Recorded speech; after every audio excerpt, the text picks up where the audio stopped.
మన దేశం ఎన్నో వినూత్న అత్యంత పురాతన ఆలయాలకు నెలవు. ఒక్కో ఆలయానికి ఒక్కో చరిత్ర ఉంది. చాలా ఆలయాల్లో ధనాకర్షక, జనాకర్షక యంత్రాలు ఉన్నాయని ఆధ్యాత్మిక విజ్ఞులు చెప్తున్నారు. ఇంకొన్ని ఆలయాల్లో పాజిటివ్ ఎనర్జీ ఉందని విన్నాం.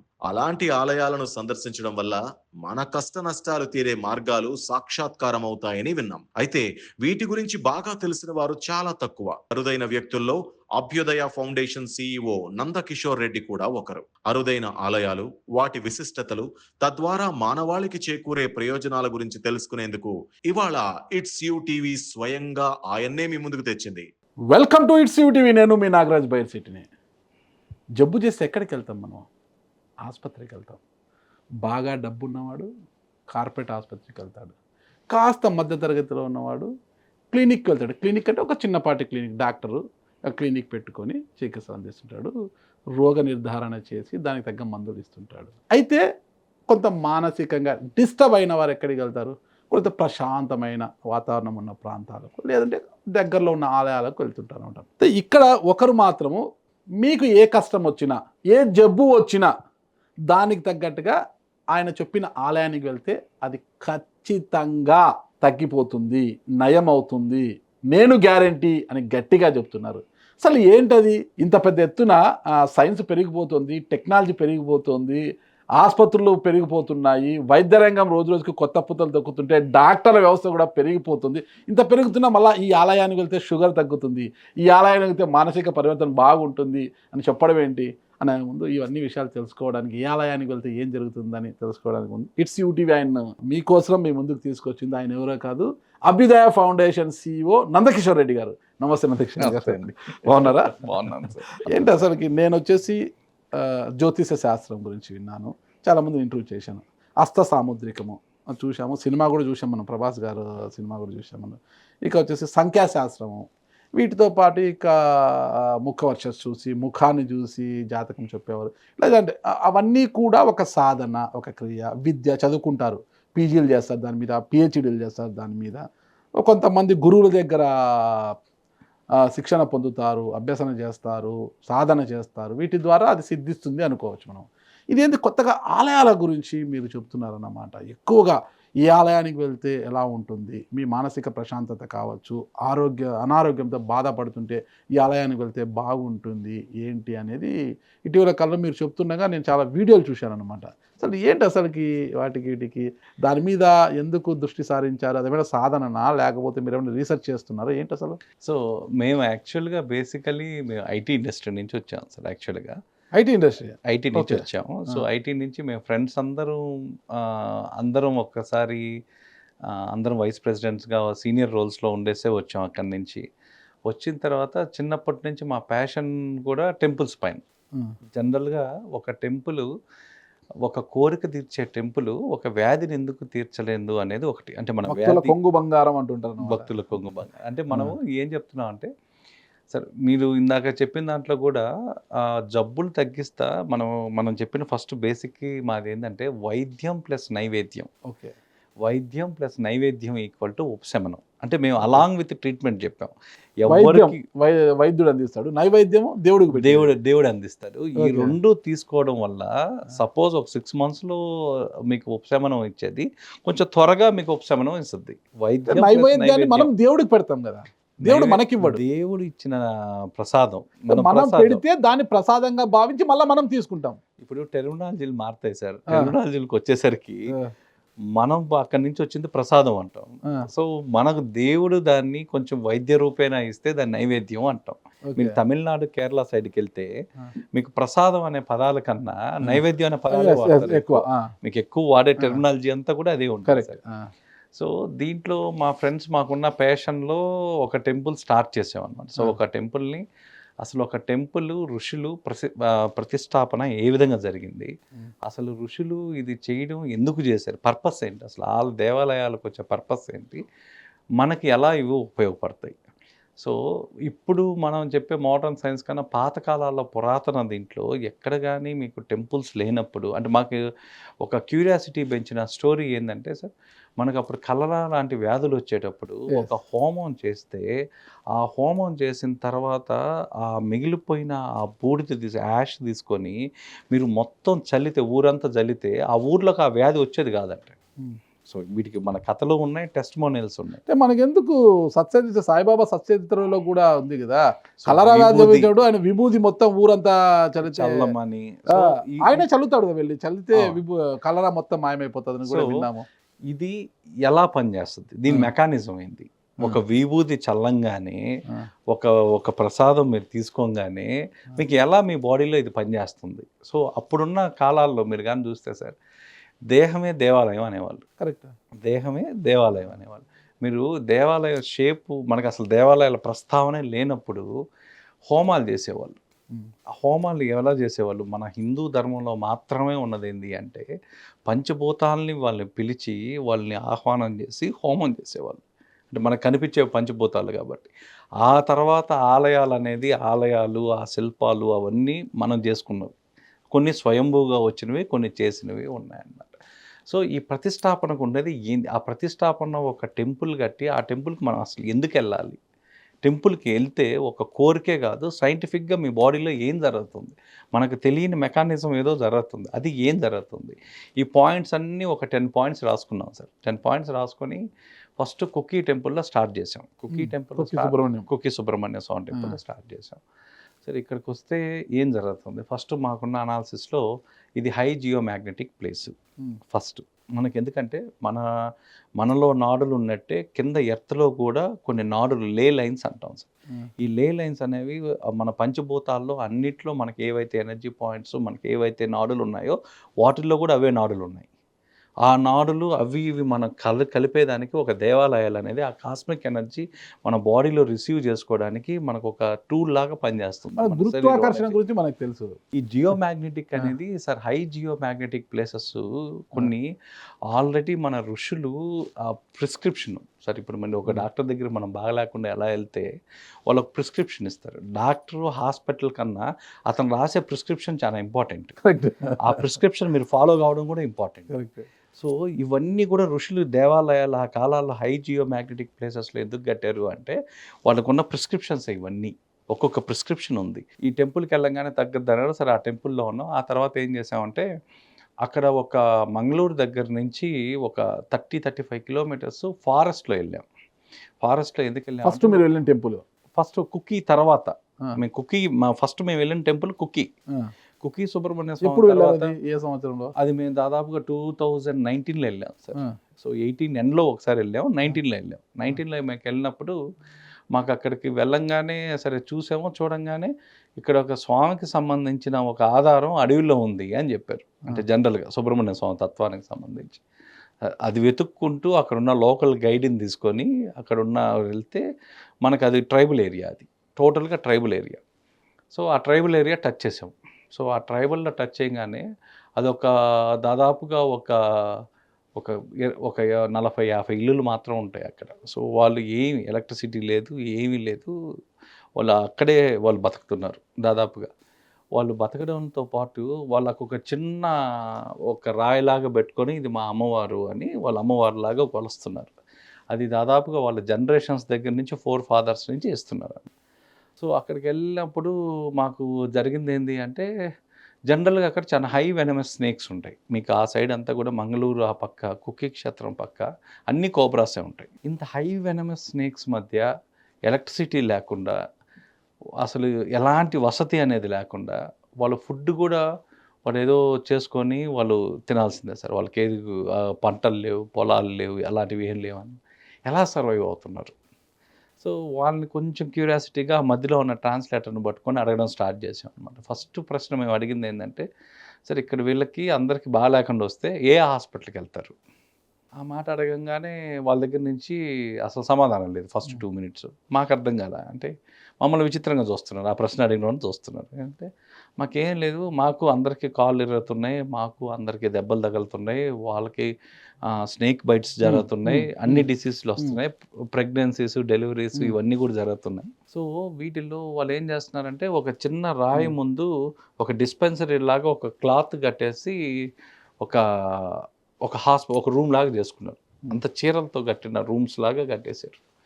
వాడికి ఏది బాగాలేకపోయినా, ప్రెగ్నెన్సీ అయినా ఏదైనా సరే అక్కడికి వచ్చి కూర్చోబెడతారు.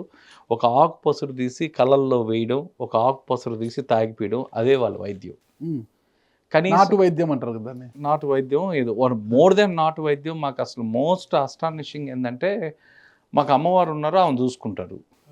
వారికి పిల్లలు మేము చూసినప్పుడైతే దాదాపుగా ఒక 3-4 సంవత్సరాల పిల్లలు ఉన్నారు. వీళ్ళకేమన్నా వ్యాధులు రావా? వీళ్ళకి కనీసం మనం తీసుకునే ప్రోటీన్స్ గిటీన్స్ అలాంటివి ఏమీ లేవు, వ్యాక్సిన్స్ లేవు, ఏమీ లేవు. ఎలా సర్వైవ్ అవుతున్నారంటే వాళ్ళు ఎవరిని అడిగినా ఒక చిన్న పిల్లవాడిని, ఎవరే నీకు ఏం చేస్తావు నీకు బాగాలేకపోతే అంటే వాడు గమ్మున ఆ రాయిని చూపిస్తున్నాడు. అక్కడ ఉండే రాయి అది అమ్మవారు. వాళ్ళు దానికి మామూలుగా బొట్లు గిట్లు పెట్టి రోజు పొద్దున సాయంత్రం అందరూ వాళ్ళు తినే ఆహారం కూడా అమ్మవారి ముందరే కూర్చొని తింటారు అందరూ. వాళ్ళు సాయంత్రం 4:30-5:30 కాగానే ఎవరి పాటికి వాళ్ళు పడుకుంటారు, ఎవరి పాటికి వాళ్ళు అంతేస్తారు. వాళ్ళ డే అంతటితో ఎండ్ అవుద్ది. డే స్టార్టింగ్ ఆమెతో, డే ఎండింగ్ ఆమెతో. సో వ్యాధులు ఏం చేస్తారంటే అదిగోండి అక్కడ అమ్మవారు ఉన్నారు, ఆమె రక్షిస్తారు. ఎన్ని జనరేషన్స్ నుంచి ఉన్నారంటే 5 జనరేషన్స్ నుంచి ఉన్నారు వాళ్ళు. అసలు మాకు మైండ్ పోయింది సార్. అంటే క్లూలెస్ మేము. అసలు లాజికల్గా ఎక్కడ థింక్ చేసినా వీళ్ళకి అసలు వర్షాలు అంటే విపరీతమైన డెన్స్ ఫారెస్ట్లు అవి. మీకు ఎప్పుడు రెయిన్ఫాల్ ఉంటుంది. సో రెయిన్ఫాల్ ఉంటుంది, ల్యాండ్ స్లైడింగ్ జరుగుతుంది. ఒక పక్క వాడు యావరేజ్ మీరు ఎంతకాలం బతుకుతారని అడిగాం. మా నెక్స్ట్ క్వశ్చనే మీకు ఎంతకాలం బతుకుతారని అడిగాం. ఎంతకాలం అంటే యావరేజ్గా వాళ్ళకి ఏం జబ్బులు లేకుండా 70 years బతుకుతున్నారు అందరూ. 70 ఎలా? ఒరే ఇక్కడ అడవులు, క్రూర మృగాలు ఉంటాయంటే అవి ఉంటాయి, పాములు కొరకుతుంటాయి, ఏం చేసినా అమ్మవారే. మీరు ఏదన్నా చెప్పండి, A to Z మీరు ఏది తీసుకున్నా ఆమె కాపాడద్ది, ఆమెను చూపిస్తున్నారు. అక్కడ ఉండే కుంకుమ పెట్టడం, వాడు ఏమైనా అన్కాన్షియస్ అయితే ఏదో కళ్ళల్లో కనీసం మేము ఆ లీఫ్ పేరు కూడా అడిగాం, ఆ ట్రీ పేరు ఏది మీరు వాడేదని అడిగాం సార్, అది కూడా చెప్పలే వాళ్ళు. ఏదో డ్రాప్స్ వేస్తున్నారు అంతే కళ్ళల్లో డ్రాప్స్ వేస్తారంటే డెలివరీస్ సార్. అసలు మోస్ట్ అస్టానిషింగ్ మాకు నార్మల్ డెలివరీస్ ఎలా జరుగుతుంది, ఎలా బిడ్డ బతికిందా, పోనీ ఎలాంటివైనా చనిపోయిన కేసెస్ ఉన్నాయంటే ఏమీ లేవు, అన్నీ సక్సెస్ఫుల్. వాళ్ళకి అసలు దాని గురించి టెన్షన్ లేదు, దాని గురించి భయం లేదు. ఏమంటే అమ్మవారు కాపాడుతారు. మా 4 generations మా 4 fathers నుంచి కాపాడుతున్నారు, ఇప్పుడు ఆమె కాపాడుతుంది. ఇప్పుడు మీకు డిసీజెస్ రావంటే వాడికి వస్తున్నాయి, యాక్సిడెంట్స్ జరుగుతున్నాయి. యాక్సిడెంట్స్కి ఏంటంటే వాడు కట్టు కట్టేస్తున్నాడు, ఆమె దగ్గరకు పనుకోబెట్టేస్తుంది. వాడు డిసీజ్డ్ అయితే వాడిని తీసుకోపోయి ఫస్ట్ అక్కడ ఒక మంచం లాగా ఉంది, ఆ మంచం మీద కూర్చోబెట్టేస్తున్నారు. ఆ మంచం మీదే ఉంటాడు వాడు హీల్ అయిన తర్వాత వాడు బయటకు వస్తాడు. అసలు అంటే మేము ఉండేటప్పుడు మేము కుక్కీ సమీపంలో అడవిలో అది ఒక 25 kilometers సార్ టోటల్గా. కుక్కీ నుంచి కొంచెం 25 kilometers కొంచెం లోపలికి వెళ్ళాలి. అంటే నియర్ బై మ్యాంగ్లూర్ ఫారెస్టా లేదంటే మంగళూరు ఫారెస్ట్, వెస్టర్న్ ఘాట్స్, ఇవన్నీ కూడా వెస్టర్న్ ఘాట్స్లో. సో అది కొంచెం రూమ్కి వచ్చి ఎవాల్యుయేట్ చేసుకోవడం స్టార్ట్ చేశాం సార్. మనకి ఇంత ప్రొటెక్టెడ్గా ఉండి, ఇంత సివిలైజ్డ్ అయింది, ప్రతి ఒక్కటి మెకనైజ్డ్ అయింది, మనం ఆ నమ్మకం అనేది మనకు రావట్లే. వాళ్ళ ఆయుధం ఏదన్నా ఉంది అంటే ఒక నమ్మకం తప్పితే వేరేది ఏవీ లేవు. అంతే. ఫుడ్ కూడా లేదు, వాడు ప్రాపర్గా ఫుడ్ కూడా లేదు సార్. ఈరోజు తింటే కనీసం మళ్ళీ రేపు ఏదన్నా వాళ్ళకి దొరికితే ఆహారం తింటారు, 3 పూట్ల ఖచ్చితంగా తినాలన్న నియమం కూడా లేదు వాళ్ళకి. దొరికినప్పుడు తింటున్నారు అంతే, లేనప్పుడు అలానే గమ్మన కూర్చుంటున్నారు. వాళ్ళ పాటలు, వాళ్ళ డ్యాన్స్లు, అసలు ఆ కల్చర్ చూసి నిజంగా భయం వేసింది సార్. అసలు భయం కాదు, నెక్స్ట్ మాకు ఒక థాట్ రైజ్ అయింది. వీళ్ళు 90% కాదు 100% వాళ్ళు అమ్మవారి మీద ఆధారపడుతున్నారు, అదే జీవితం అని బతికేస్తున్నారు ఎలా? సో వచ్చి ఇంకన్నీ క్యాలిక్యులేట్ చేస్తే ఈ నమ్మకం వీళ్ళకి ఎక్కడి నుంచి వచ్చింది, ఎలా వచ్చింది అంటే వాళ్ళ యాన్సిస్టర్స్ గురించి చెప్పడం మొదలుపెట్టారు. మా యాన్సిస్టర్స్ ఈ పూజలు చేసేవాళ్ళు, అమ్మవారు కనిపించారు, ఇంక ఇవన్నీ వాళ్ళ టెస్టిమోనియల్స్ అన్నీ చెప్పడం స్టార్ట్ చేశారు. సార్ రూమ్కి వచ్చి స్టార్ట్ చేసి దేవాలయాల్లో ఇంత అంటే మనకు అడగకుండా మన అవసరం తీర్చేది దేవుడైతే మనకు ఆకలి తీర్చేది దేవాలయం అనేది ఒక లైన్ పట్టుకున్నాం సార్. సో మనం అడగకుండా అన్కండిషనల్గా మనకు అన్నీ ఏం కావాలో అన్నీ సెట్ చేసి చేసేవాడు ఇది అంటే అప్పుడు చలం గారు రాసింది ఒక లైన్ మాకు అందరికీ చాలా ఇన్స్పైరింగ్ సార్. అది మాకు అప్పుడు మా శ్రీరామ్ సార్ గురువు గారు ఉండేవాళ్ళు, ఆయన కూడా చెప్తూ ఉండేవాళ్ళు. చలం గారు రాసింది ఒక లైన్, ఒక 4 lines ఉన్నాయి సార్. ఆ లైన్స్ ఏంటంటే నడి ఎండలో చేతులు దాచి నాట్యము చేసే కొబ్బరి చెట్టుకి తన ఎత్తు నుండి ఊడిపడే పాపకి పీచు అనే చొక్కా అల్లడం ఎవరు నేర్పారు? సరే, పైనుంచి ఊడిపడే టెంకాయ చెట్టు పైనుంచి ఊడిపడే టెంకాయకి దాని చుట్టూ షెల్ చేయడం అనేది ఎవరు నేర్పాడు? ఇంత ప్రొటెక్టివ్ సిస్టము అనేది గాడ్ ప్రతి ఒక్క దాంట్లో తీసుకుంటున్నాడు. కాబట్టి ఇలాంటివి కొన్ని బియాండ్ సైన్స్, సైన్స్ ఎక్కడ ఎండ్ అవుద్దో స్పిరిచువాలిటీ ఎక్కడ మొదలవుద్ది అనే విధంగా బియాండ్ సైన్స్ ఏదో జరుగుతుంది. ఆ బియాండ్ సైన్స్ జరిగేదాన్ని క్రాక్ చేద్దాం. అది ఒక్కొక్క టెంపుల్లో ఆ శక్తి ఉందంటున్నారు, క్రాక్ చేద్దామని అట్ట కుకీలో స్టార్ట్ చేసింది మేము. దాదాపుగా 35,000 ఆలయాలు తిరుగుతూ వచ్చాం సార్, టెంపుల్ టు టెంపుల్. 5,000 ఆలయాలు. 35,000 ఆలయాలు 1 to 1 కూర్చున్నాం. 1 to 1 ఈ రోజుకి ఆలయాలు సార్. ఈ టెంపుల్కి వెళ్తే ఆ టెంపుల్లో కూర్చోవడం. ఆ టెంపుల్ మొత్తం తమిళనాడు, కర్ణాటక, మీరు కేరళలోనే ఎక్కువ పర్యటించినట్లుగా తెలుస్తుంటుంది సార్. మొత్తం ఇవే సార్. ఎందుకంటే మాకున్న డేటా కూడా మేము ఎలా తీసుకున్నామంటే, ఇప్పుడు సుమారుగా అప్రాక్సిమేట్గా దాదాపుగా కర్ణాటకలో 4 లక్షల ఆలయాలు ఉన్నాయి sir. So listed and non listed, సుమారు అప్రాక్సిమేట్గా, యాక్యురేట్గా కాకుండా. తమిళనాడు దేవాదాయ శాఖ ఎండోమెంట్ పరిధిలో ఉండే ఆలయాలకే వెళ్తారా, అంటే నాన్ ఎండోమెంట్? లేదు సార్, మాకు endowment listed and non listed కన్నా ఒక ఋషి స్థాపన ఆలయాలు, మినిమం ఒక 100 years ఒక చరిత్ర, ఒక శాస్త్రం ప్రకారం ఉన్న ఆలయాలు, ఎక్కువ ఆగమ శాస్త్రంలో ఉండే ఆలయాలు, ఇలాంటి కొన్ని టెస్టిమోనియల్స్ తీసుకొని ప్రమాణాలు తీసుకున్నాం సార్. ఋషి ప్రతిష్ట అంటున్నారు, స్వయంభూ కొన్ని ఉంటాయన్నమాట. అవును సార్. ఆలయాల పరిస్థితి ఏంటి సార్? స్వయంభూ అదే మనకు ఋషి ప్రతిష్టాపన అనేది ఏంటంటే, వాళ్ళు జియో మ్యాగ్నెటిక్ వాల్యూ ఎక్కడైతే ఎక్కువ ఉన్నాయో అక్కడ ప్రతిష్టాపన అనేది చేశారు. ప్రతి ఒక్కొక్క మహిమాన్విత ఆలయాలన్నీ, మధురై కానీ ఇవన్నీ ఋషులు ప్రిస్క్రిప్షన్ ప్రకారం జరిగినవి. కొన్ని ఇప్పుడు మన తిరుమల ఇలాంటివన్నీ కూడా స్వయంభూ క్షేత్రాలు. ఆల్రెడీ వాళ్ళు రావడం వల్ల అవి జియో మ్యాగ్నెటిక్ వాల్యూస్ విపరీతంగా పెరిగిపోయి ఆ క్షేత్రాన్ని ఎప్పుడు లైవ్ ఎనర్జీ సెంటర్స్ అంటాం సార్. మేము అనేది ఏమంటామంటే లైవ్ ఎనర్జీ సెంటర్స్ అంటాం. ఈ లైవ్ ఎనర్జీ సెంటర్స్ అన్నీ దేవుడు వచ్చాక అయ్యాయి. సో ఆ తర్వాత మేమేం కేటగిరీ తమిళనాడు దగ్గరికి వచ్చేసరికి 7 లక్షల ఆలయాలు ఉన్నాయి. ఒక్కటి క్లియర్ చేయండి, జియో మ్యాగ్నెటిక్ వాల్యూస్ ఎక్కువగా ఉన్న చోట ఋషులు ప్రతిష్ఠించారు అని అంటున్నారు కదా, ఈ వాల్యూస్ ఎలా కనుక్కున్నారు ఇక్కడ? జియో మ్యాగ్నెటిక్ వాళ్ళు ఇప్పుడు అదే సార్, పాత ఋషులు కానీ రాజవైద్యులు కానీ మీరు కానీ చూస్తే, రాజ్యవైద్యులు వాళ్ళకున్న సూక్ష్మ శక్తి, జ్ఞానశక్తితో మీ చెయ్యి నాడి పట్టుకోగానే మీ 72,000 నాడుల్లో ఏ నాడి వీక్ ఉందనేది వాళ్ళు అప్పుడు గ్రహించగలిగి చెప్పగలిగారు. రెండోది, 108 ఎనర్జీ పాయింట్స్లో ఏ ఎనర్జీ పాయింట్ మీకు వీక్ అయిందో వాళ్ళు చెప్పగలిగారు. మీకున్న 7 చక్రాల్లో ఏ చక్రం మీకు వీక్ అయితే మీకు ఏ వ్యాధి వస్తుందో వాళ్ళు ఆ రోజు చెప్పగలిగారు. ఋషులు వాళ్ళకున్న దివ్య దృష్టి, వాళ్ళకున్న తపోశక్తితో ఎక్కడెక్కడ లే లైన్స్, ఎక్కడెక్కడ హై కాస్మిక్, ఇప్పుడు చూడండి సార్, పంచభూతాల్ని ఆకర్షించేవి 5 గుళ్ళు ఉన్నాయి మన దక్షిణ భారతదేశంలో. ఫస్ట్ టెంపుల్ వచ్చేసరికి చిదంబరం, అది ఆకాశతత్వం. రెండోది జంబుకేశ్వర్, జలతత్వం. మూడోది వచ్చేసరికి ఏకాంబరేశ్వర గుడి. నాలుగోది వచ్చేసరికి అరుణాచలం. ఆ తర్వాత 5వది వచ్చేసరికి శ్రీకాళహస్తి, వాయులింగం.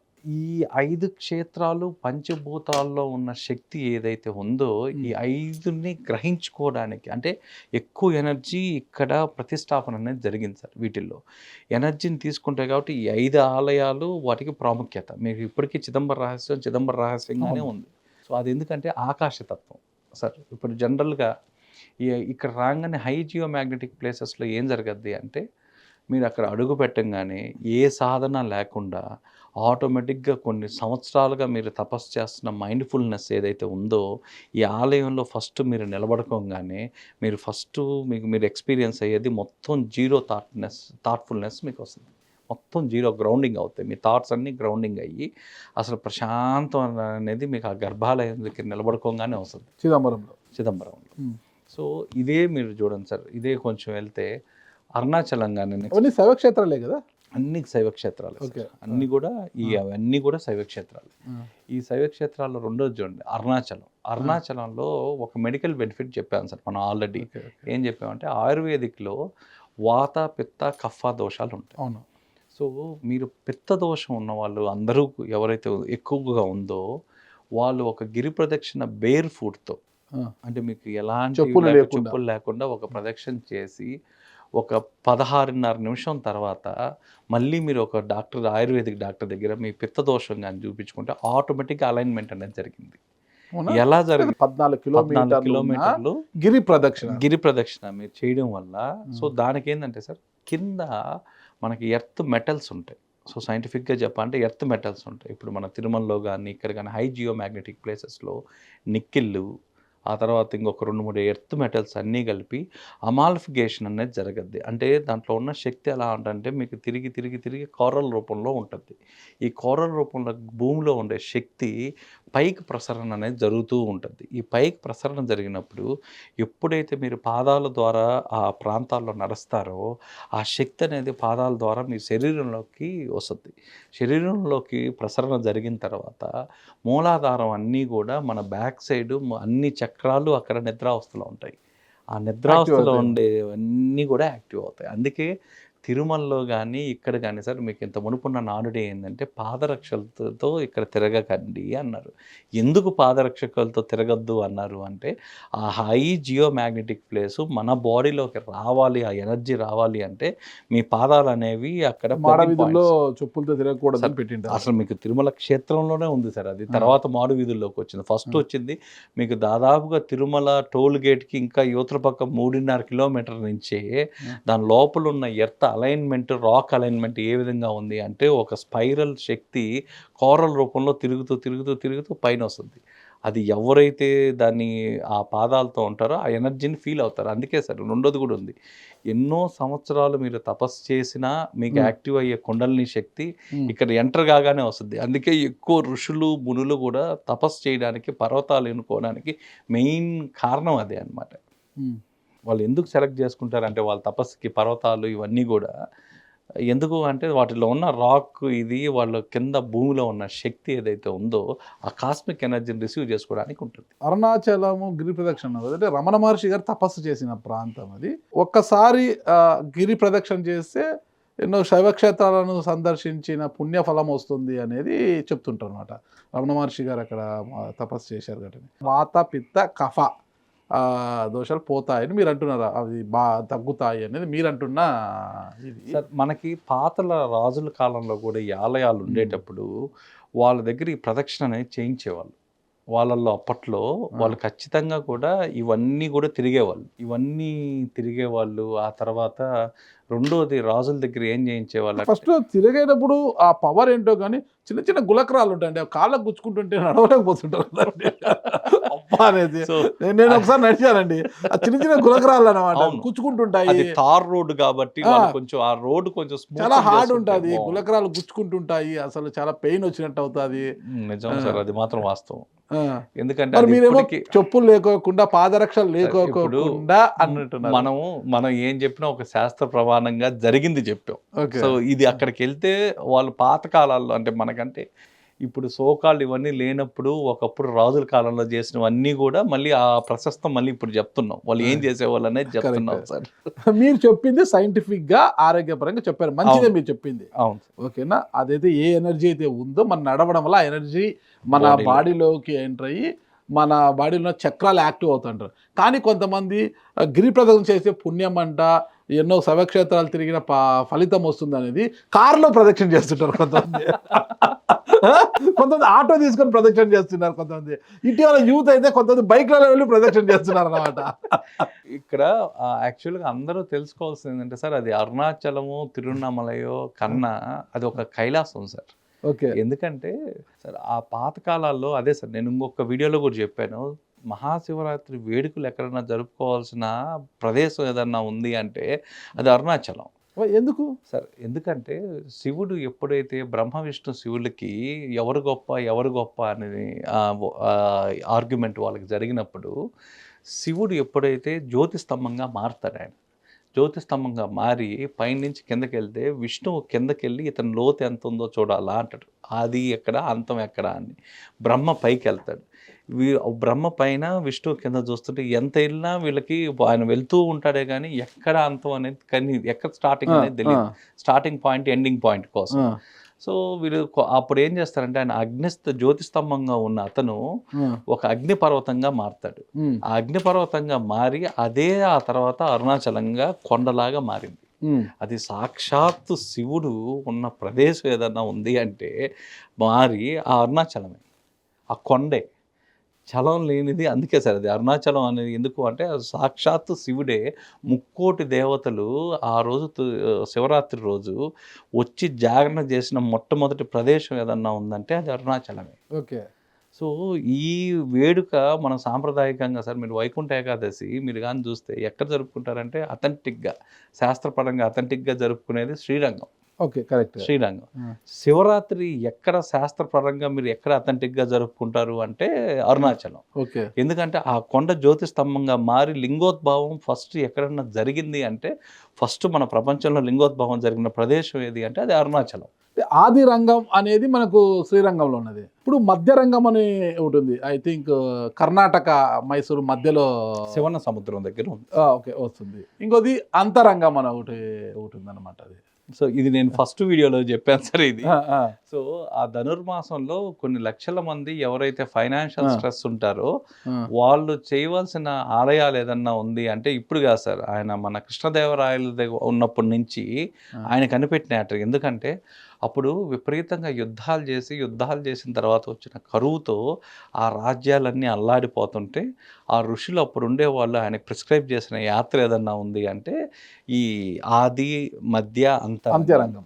ఈ ఆది రంగం అనేది మన చెన్నరాయపట్నంలో ఉన్న శ్రీరంగ స్వామి టెంపుల్ సార్. ఫస్ట్ పొద్దున్నే మీరు అక్కడ స్టార్ట్ అయ్యి అక్కడి నుంచి 40 కిలోమీటర్ల దూరంలో ఉన్న శివన సముద్రంలో ఉన్న మధ్య రంగానికి వెళ్ళి అక్కడి నుంచి మళ్ళీ లాస్ట్ అంటే మీకు ఆలయం లాస్ట్కి వచ్చేసరికి ఒక 290 కిలోమీటర్లు మీకు తిరుచి ఉంటుంది. ఈ మూడు ఎవరైతే పొద్దున స్టార్ట్ అయ్యి తమిళనాడు పొద్దున స్టార్ట్ అయ్యి ఈ నైట్ లోపల చేయాలి సార్. ఈ మూడు ఆలయాలు పొద్దున స్టార్ట్ అయ్యి లేదా సార్ వెహికల్.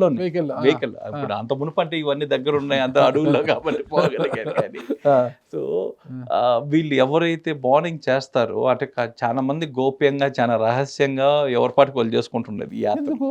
అంటే కొన్ని చరిత్ర దాచిపెడితే కొన్ని మనకు తెలియని అవేర్నెస్ సార్. సో వీటికి ఏం చేసే వాళ్ళంటే జనరల్గా కర్ణాటక వాళ్ళు ధనుర్మాసం స్టార్ట్ కాగానే అంటే కొన్ని వేల మంది అంటే కూడా తక్కువ సార్, కొన్ని లక్షల మంది నార్త్ వాళ్ళు మనకన్నా ఎక్కువ నార్త్ వాళ్ళు ఉంటారు. వీళ్ళందరూ కూడా ధనుర్మాసం స్టార్ట్ అయిన ఫస్ట్ డే నుంచి లాస్ట్ డే వరకు ఈ మూడు టెంపుల్స్ ఒకే రోజు విజిట్ చేస్తారు. ఉదయం నుంచి సాయంత్రం పొద్దున 5 గంటలకి ఫస్ట్ ఆదిరంగంలో మొదలు పెడతారు. రాత్రి 7 గంటలకల్లా అదే రోజు రాత్రి 7-7:30 కల్లా శ్రీరంగం కంప్లీట్ చేసేసి ఉంటారు. అంతరంగం పూర్తి చేస్తారు. ఆదిరంగం, మధ్యరంగం, అంతరంగం పూర్తి చేస్తారు. వచ్చే ఫలితం ఏంటి సార్? ఫలితం ఈ యాత్ర వల్ల దాదాపుగా ఇది కొన్ని సంవత్సరాలు, 100 సంవత్సరాల నుంచి జరుగుతుంది యాత్ర. ఈ యాత్రలో ఎవరన్నా ఫైనాన్షియల్ ఇష్యూస్ ఉండేవాళ్ళు, ఆర్థిక ఇబ్బందులు ఉండేవాళ్ళు, ఫైనాన్షియల్ గా బ్లాకేజ్ అయిపోయిన వాళ్ళు, ఏ దారి లేక కాముగా ఇంట్లో కూర్చొని వాళ్ళకి నెక్స్ట్ ఏం చేయాలో తెలియదు అన్నోళ్ళు, సో చాలా మంది అప్పులు పాలైన వాళ్ళు, నెక్స్ట్ ఈ అప్పులు ఎలా కట్టుకోవాలో తెలియదు, ఎలా బయటికి రాలో ఉన్న వాళ్ళకి ఒక దారి చూపించేది, ఏదైనా ఒక పరిష్కారం ఏదైనా కావాలి అంటే వాళ్ళకి ఏదైనా ఒక దారి దొరకడం.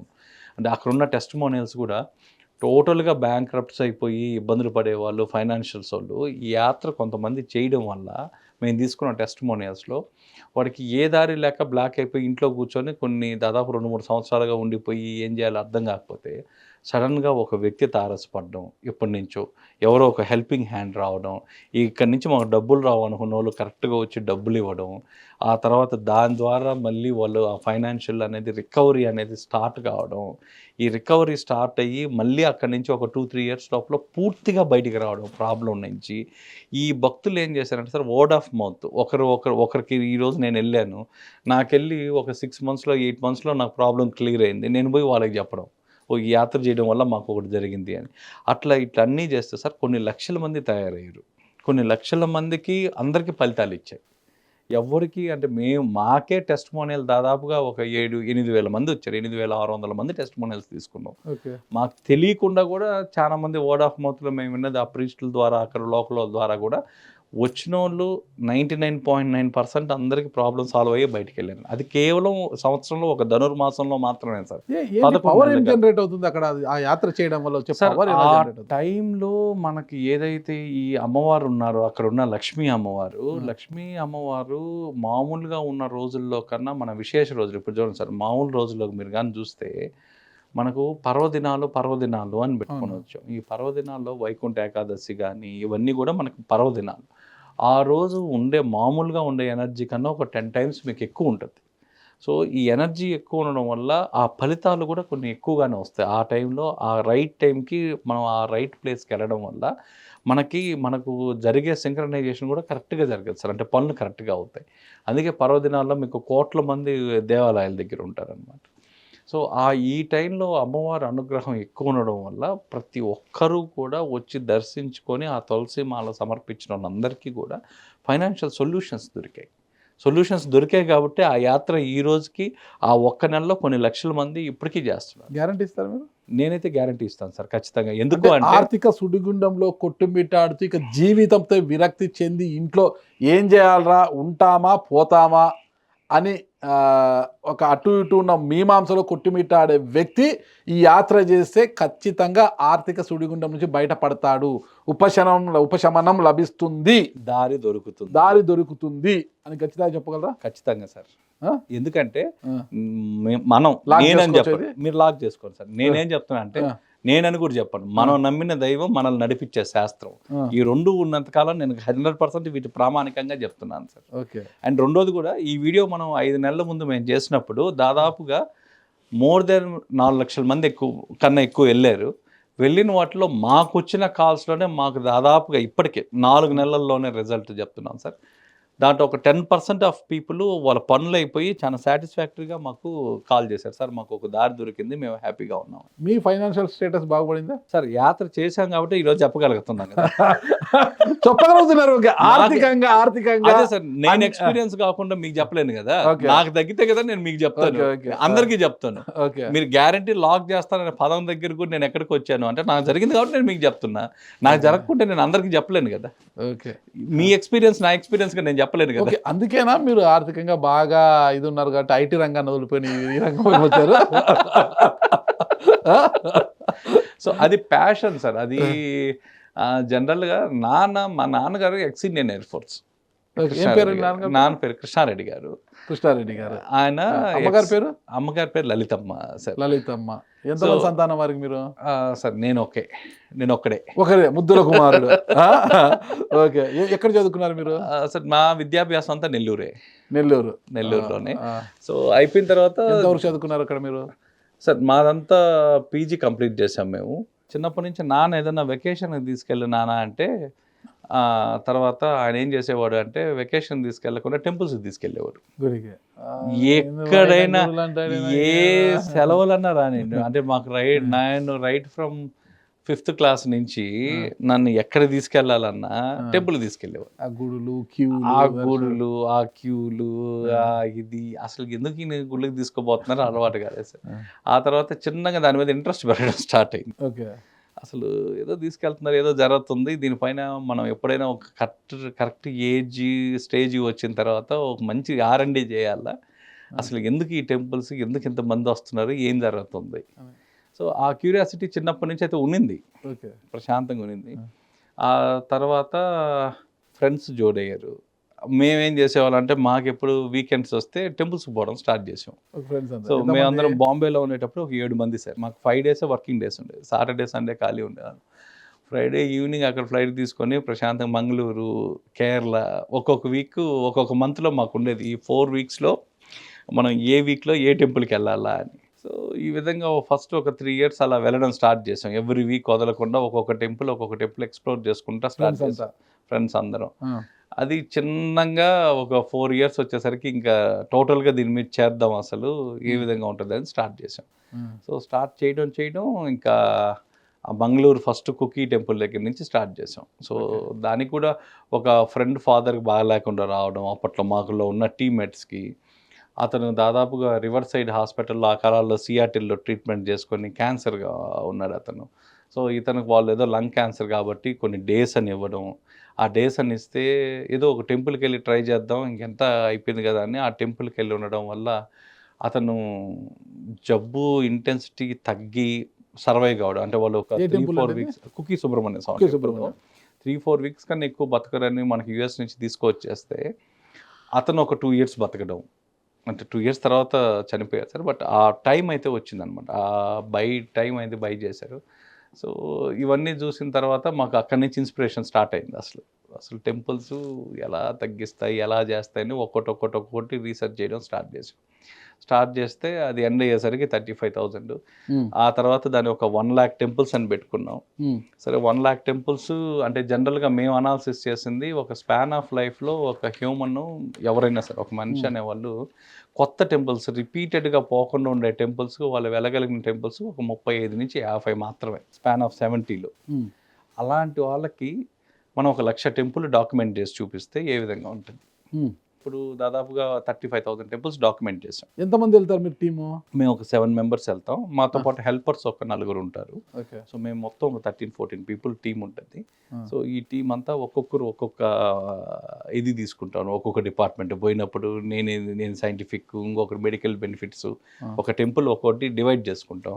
ఓకే. డివైడ్ చేసుకొని అన్నీ కూడా మేము ఇన్ రైటింగ్ రాసుకుంటాం. ఒక్కొక్క టెంపుల్ దేనికి అలో చేస్తారు మీకు అక్కడికి వెళ్ళినప్పుడు మొత్తం కూడా అవన్నీ మీరు క్యాంప్స్ మాకేం క్యాంప్స్ స్కీమ్స్ అన్నీ మేము బయట ఉంటాయి సార్. మావన్నీ మా ఇన్స్ట్రుమెంట్స్ మేము చేసేవన్నీ కూడా బయట ఉంటాయి. మేము జస్ట్ హ్యాండ్ రిటర్న్ పోయి గుళ్ళో కూర్చొని ఒక్కొక్క టెంపుల్ హిస్టరీ తీసుకోవడం, ఆ టెంపుల్ వాళ్ళ అర్చకులతో వాళ్ళందరితో వాళ్ళ యాన్సిస్టర్స్తో వాళ్ళందరితో ఒక్కొక్కరితో మాట్లాడడం, ఆ టెంపుల్ సీక్రెట్స్ ఏముంటాయో అవి తీయడం, ఆ ఎనర్జీ పాయింట్స్ ఏముంటాయో అవి చూడడం, ఇవన్నీ కూడా మాన్యువల్గా రాసుకోవడం అనమాట. అంటే ఎందుకు మీరు ఆంధ్రాలో ఉన్న ఆలయాలను మినహాయిస్తే ఎక్కువ తమిళనాడు, కర్ణాటక, కేరళ రాష్ట్రాల్లోనే ఆలయాలను ఎక్కువ సందర్శించడానికి వాటి యొక్క విశిష్టతకు తెలుసుకోవడానికి ఎక్కువ కృషి చేస్తున్నారు?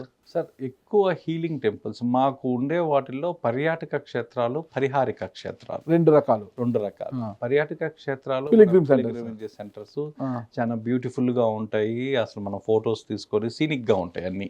తిరుమల పర్యాటకన పరిహారిక క్షేత్రం. పరిహారిక. ఓకే. సో పరిహారిక క్షేత్రం అంటే మీరు అక్కడికి వెళ్తే ఒక కోరిక తీరడం, మనకి ఏదన్నా వ్యాధి ఉంటే ఆ వ్యాధి తీరడం, మనకి ఏమన్నా దోషాలు ఉంటే ఆ దోషాల కోసం చెప్పే టెంపుల్స్, ఇవన్నీ కూడా పరిహారిక క్షేత్రాలు. మాకున్న దీని ప్రకారం అప్రాక్సిమేట్గా కర్ణాటకకు వచ్చేసరికి 4 లక్షల టెంపుల్స్ ఉన్నాయి. మీకు అదే తమిళనాడుకు వచ్చేసరికి 7 లక్షల పైన ఉన్నాయి. 7,46,000 ప్లస్ తమిళనాడు.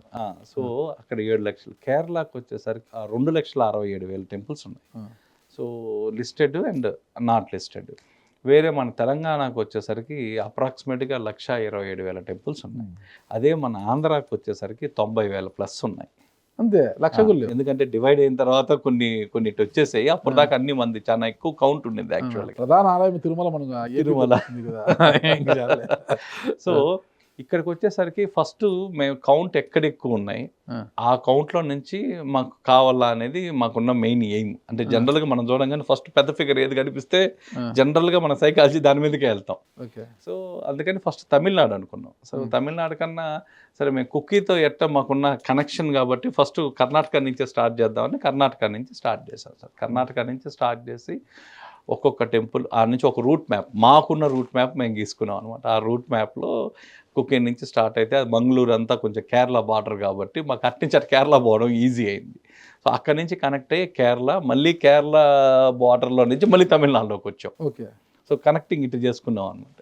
సో ఈ కనెక్టింగ్లో 1-to-1 ఆలయాలు. సరే ఇప్పుడు ఈ టెంపుల్కి వెళ్తే ఈ టెంపుల్కి వెళ్ళంగానే పలానా టెంపుల్ ఉంది, పలానా దీనికి ఉంది, ఆ టెంపుల్కి వెళ్ళడం, ఇక్కడ ఈ రెమెడీ ఎలా జరగద్ది, ఆ రెమెడీ ఎలా జరగద్ది, దీని వెనకానున్న సైన్స్ ఏంది, ఏం జరుగుతుంది, వాళ్ళు దొరికినంత వరకు మ్యాక్సిమం కూడా మేము కలవడం ఎక్కువ సార్. అంటే మాకు ఒక టెంపుల్కి వెళ్తే ఆ టెంపుల్లో ఉన్న ఒక ప్రధాన అర్చకులు ఎవరు ఉంటారో ఆ ప్రధాన అర్చకులు పూర్వీకులు కూడా ఎవరు ఉంటారు అనేది మా కాన్సన్ట్రేషన్ అంతా.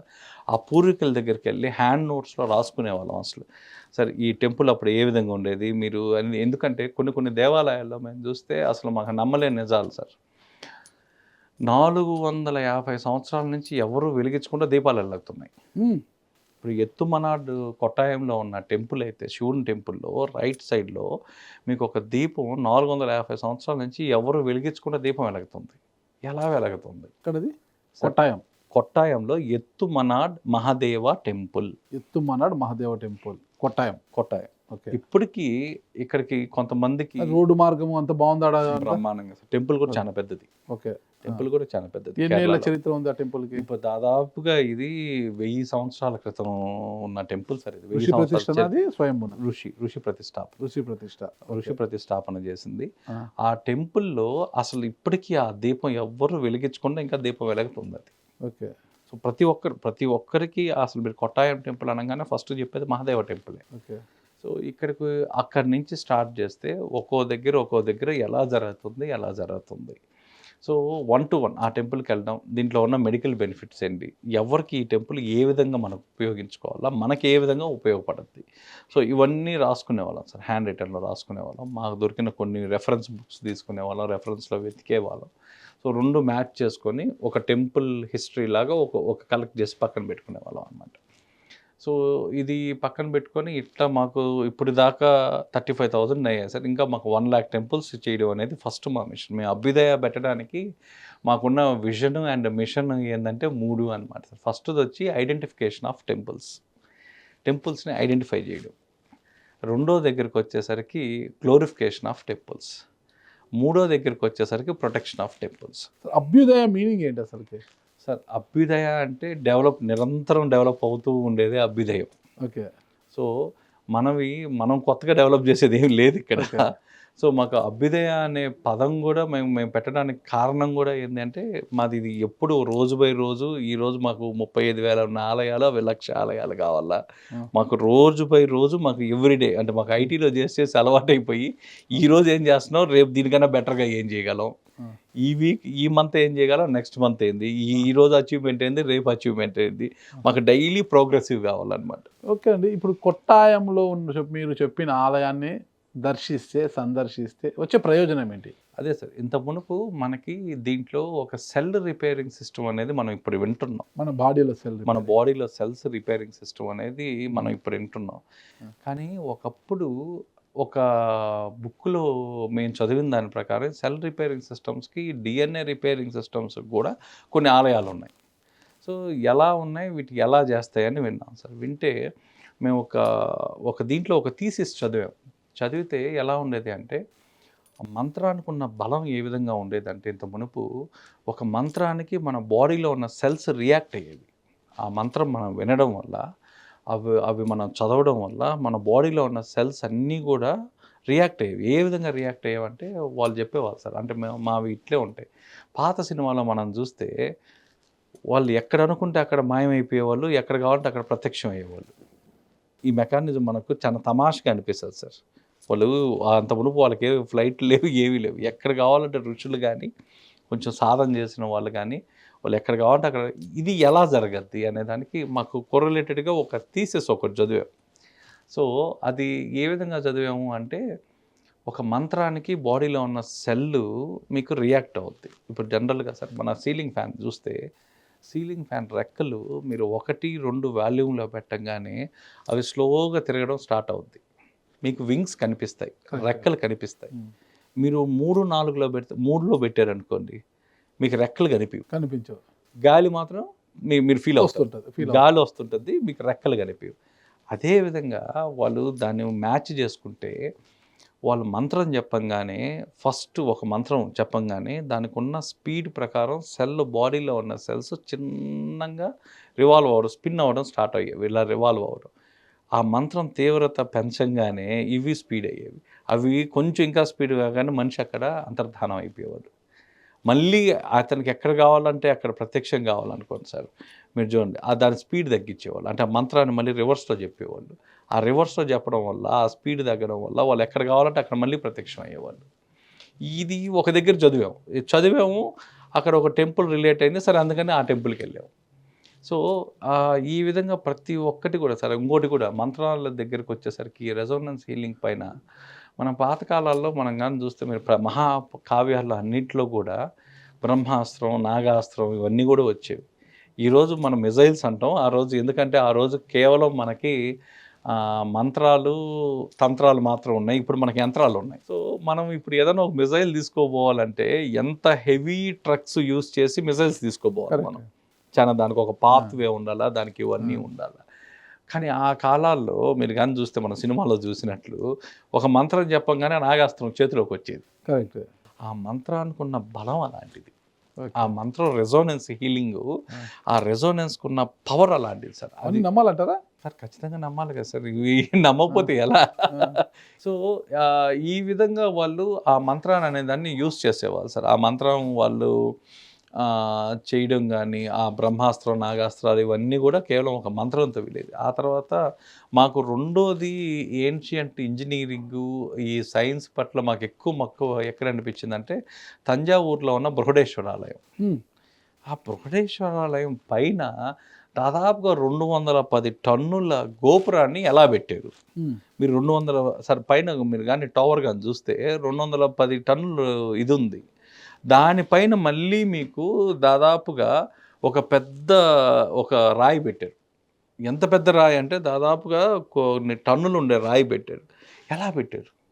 మనకు అవి ఏనుగులతో తెచ్చారా, ఎట్ట తెచ్చారు ఏంటి అంటే, సార్ ఈ బండ ఇవన్నీ తీసుకురావడానికి ఆ కాలాల్లో దాదాపుగా వాళ్ళు ఒక 6 కిలోమీటర్లు రోప్వే వేసారు. రోప్వే విధానం ద్వారా తీసుకొని వచ్చి దాదాపు అంత ఎత్తులో పెట్టారు. సో అక్కడ మాకు నచ్చింది ఏంటంటే, మమ్మల్ని అట్రాక్ట్ చేసింది ఏంటంటే ఆ ఇంజనీరింగ్. ఎక్కడిది సార్? బృహదేశ్వర ఆలయం తంజావూరులో. మీరు కానీ చూస్తే గోపురం ఎంత పెద్ద గోపురం ఉంటుంది అంటే దానిపైన అంత పెద్ద రాయి పెట్టుంటారు. ఎంత పెద్ద రాయి అంటే అంత పెద్దది. అది కనీసం దానికి ఒక టెక్నాలజీ లేకపోతే కానీ అంత ఎత్తులో పెట్టలేరు.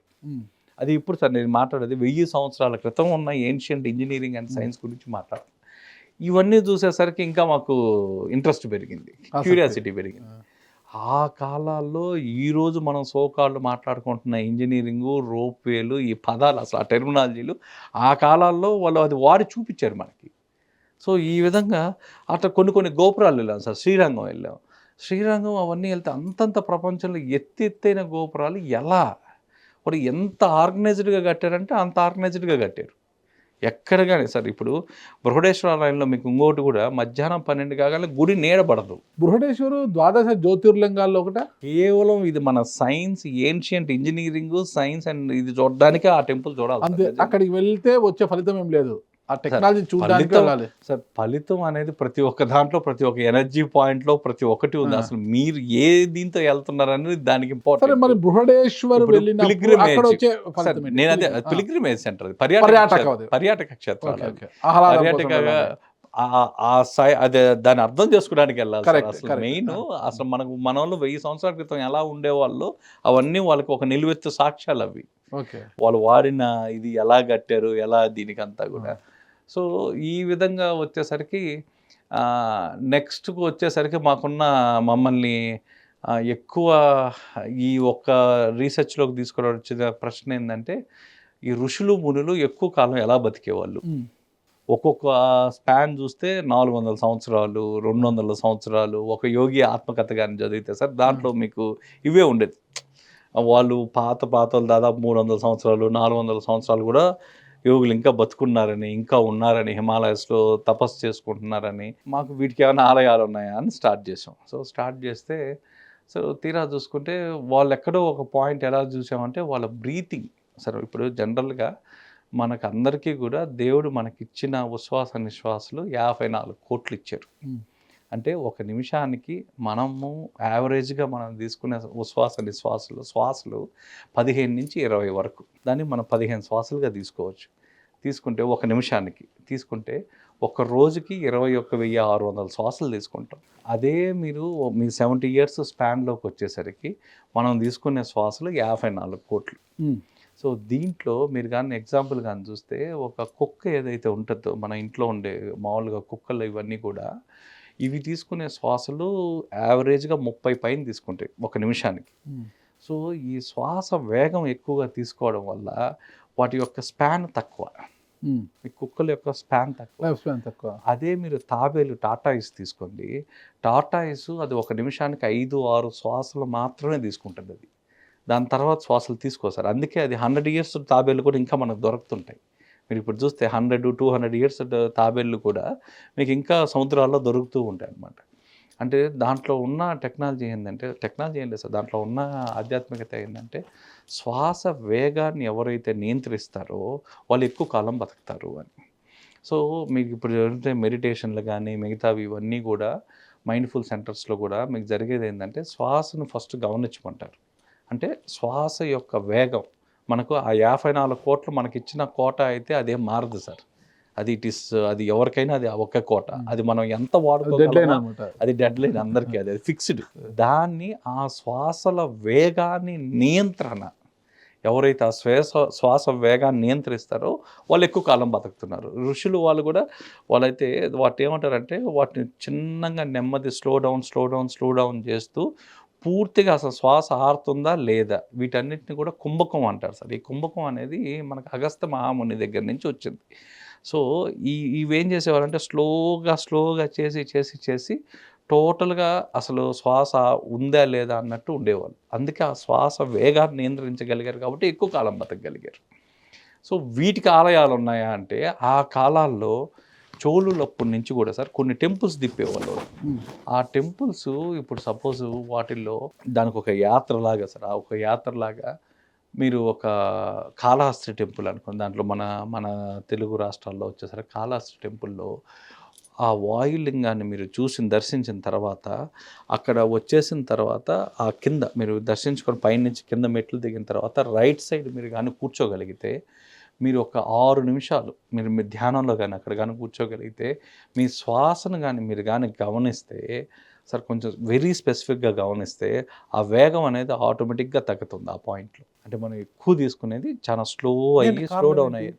ఆ ఎనర్జీ పాయింట్ అక్కడున్న మీకు ఇప్పుడు ఒక టెంపుల్కి వెళ్తే ఏమొస్తుంది అనే పాయింట్ కానీ చూస్తే, ఆ టెంపుల్లో ఆ శ్వాస కోసం అందుకే ఆ కాలాల్లో రాజుల్ని ఆ ఆలయ దర్శనం తర్వాత ఆలయ ప్రాంగణంలో మినిమం 40 నిమిషాల నుంచి 2 గంటల పాటు అక్కడ ధ్యానాలు చేయించేవాళ్ళు. అంటే ఆలయంలో మనకు శ్రీకాళహస్తి ఆలయం మనకు వాయులింగం కదా అక్కడ. అవును, పొడుగ్గా ఉంటుంది వాయులింగము, పక్కనే వాయు దీపం కూడా ఉంటుంది అనమాట. అవును. అంటే గాలి వస్తున్నాడా గాలికే అది మండుతుంటుంది, పక్క ఒక దీపం ఉంటుంది, అది మామూలుగా మండుతుంటుంది. అవును, ఇది వాయు దీపం ఉంటుంది అనమాట. అవును, అవును సార్. అసలు ఆ తేడా ఏంటి అసలు ఎక్కడ మనం చాలా సార్ అదే ఇవన్నీ కూడా మీకు సైన్స్ ఎక్కడ ఎండ్ అవుతుందో స్పిరిచువాలిటీ అక్కడ సైన్స్లో చెప్పలేని సమాధానాలు ఆధ్యాత్మికంలో ఉన్నాయి. అందుకే మీరు అక్కడికి వెళ్ళి ఆ పాయింట్లో కూర్చోగానే చూడండి సార్, ఇప్పుడు వీటికి కొన్ని సంవత్సరాలుగా ట్రై చేస్తుంటారు. ఏది శ్వాసను తగ్గిడాలు, ఈ వేగాన్ని తగ్గిడాలు, నిమిషానికి 5-6 తీసుకోవడాలు, ఇవన్నీ కూడా అయాచితంగా మీరు ఏ ప్రయత్నం లేకుండా ఆ పాయింట్లో అక్కడ ఆ టెంపుల్ ప్రిన్సెస్లో మీరు కూర్చొని మీరు ధ్యానం చేయగానే ఆటోమేటిక్గా మీ శ్వాస నియంత్రణ అనేది జరిగిన తర్వాత ఇంటికి వెళ్ళి వీళ్ళు ప్రాక్టీస్ చేసేవాళ్ళు. అంటే కారు స్కూటర్లో పోతే మనము పరిమిత వేగంతో వెళ్తే మైలేజ్ బాగా వస్తుంది, ఎక్కువ వేగంతో పోతే మైలేజ్ తగ్గిపోతుంది. అంతే, శ్వాస కూడా అంత ఎక్కువ తీసుకోవడం వల్ల మైలేజ్ తగ్గిపోతుంది. వ్యక్తి యొక్క కాలపరిమితి తగ్గిపోతుంది, తక్కువ తీసుకుంటే మంచి మైలేజ్ వస్తుంది, బాగా మనకి వస్తుంది. సో ఇప్పుడు మీకు ఎక్కడైనా మైండ్ఫుల్ సెంటర్స్లో కానీ మెడిటేషన్ సెంటర్స్లో కానీ మీకు ఇదే కదా సార్ ఉండేది. మీకు ఏం చేస్తారు, ఫస్ట్ మీరు జీరో థాట్ఫుల్నెస్ కావాలా అంటారు, జీరో థాట్స్ అన్ని గ్రౌండింగ్ కావాలా అంటారు. గ్రౌండింగ్ కావాలంటే ఏంది, మీ శ్వాస నియంత్రణ, శ్వాస మీద మీ కంట్రోల్ వస్తే శ్వాస మీద ధ్యాస, ఇంకా అవన్నీ కూడా. కానీ ఇవి ఆలయాలు ఉన్నాయి సార్, అంటే వీటి ప్రాక్టీసెస్ కన్నా ఆ కాలాల్లో రాజులు వీళ్ళందరూ కూడా చేసేవాళ్ళు. అంటే ఋషులు వాళ్ళకి ఇవన్నీ ఇలాంటి రహస్యాలన్నీ వాళ్ళకి చెప్పి ఆలయాలు వాళ్ళ పక్క నుండి వాళ్ళు చేసేవాళ్ళు ఇవి. ఇప్పుడు మీరు ఆలయాలు చెప్తే, ఇప్పుడు అమ్మవారి ఇది వస్తే మనము కర్ణాటకలోని కొల్లూరు జిల్లా అనుకుంటా, కొల్లూరు ప్రాంతం, ఉడిపి జిల్లా కొల్లూరు ప్రాంతంలో అనుకుంటా ఆదిశంకరాచార్యులు ప్రతిష్ఠించిన మూకాంబిక ఆలయం, మహాకాళి అని అంటుంటారు అనమాట. ఆలయం యొక్క విశిష్టత ఏంటండి, చాలా ఎక్కువగా చెప్తుంటారు దాని గురించి. అక్కడికి వెళ్తే ఏంటి అసలు శక్తుల సమాగమమే అమ్మవారు. ఓకే, సో అమ్మవారు 3 శక్తులతో కలిసి ఉంటారు అక్కడ. సో అక్కడ దర్శించుకోవాల్సింది ఏమైనా ఉంటే కూడా అమ్మవారి ముక్కు పుడక పచ్చ రంగులో ఉంటుంది. దీనికి శంకరాచార్యులు గారికి ఎక్కడ ఒక రిలేటెడ్ స్టోరీ, స్థల పురాణం ఏముంది అంటే, దాని పక్కన కొడచెర్రి అనే ఒక కొండ ఉంది సార్, 5000 ఫీట్లో. సో ఇక్కడ మీకు మూగాంబిక దగ్గర నుంచి దాదాపు 5000 ఫీట్లో కొడచెర్రి అనే ప్రాంతం ఉంది. అక్కడి నుంచి దాదాపుగా మీరు 10 నుంచి 15 కిలోమీటర్లు ఆఫ్ రోడ్లో వెళ్ళాలి. మీరు ఆఫ్ రోడ్ జీపులు ఉంటాయి, ఆ జీపులో వెళ్ళాలి. అక్కడి నుంచి కొంచెం మీరు ట్రెక్ చేయాలి, కొంచెం చాలా ఎత్తులో ఉంటుంది సార్. అక్కడ సర్వజ్ఞ పీఠం అంటారు దాన్ని. సర్వజ్ఞ పీఠం అనేది అక్కడికి వెళ్ళి అక్కడ శంకరాచార్యుల వారు ఫస్ట్ అక్కడ తపస్సు చేస్తారు. అంటే తపస్సు చేసిన ప్రదేశం ఏదన్నా ఉందంటే ఈ సర్వజ్ఞ పీఠం. అమ్మవారి కోసం తపస్సు చేస్తే అమ్మవారు అక్కడ ప్రత్యక్షం అవుతారు. ఈ మూగాంబిక వారు ఫస్ట్ అక్కడ ప్రత్యక్షం అయ్యి ఇతను అమ్మ మీరు నా వెంట మా ఇంటికి రావాలా అని చెప్పి ఇతను తపస్సు చేసి ముందు వెళ్తూ ఉంటారు శంకరాచార్యులు. అమ్మవారు ఏం చెప్తారు అంటే నేను నీ వెనక వస్తాను, నీతోనే వస్తాను, కానీ నువ్వు ఒక్కసారి వెనక్కి తిరిగితే మాత్రం నేను అక్కడ ఆగిపోతాను అంట. నువ్వు వెనక్కి తిరిగి చూడకుండా వెళ్ళాలి అంట.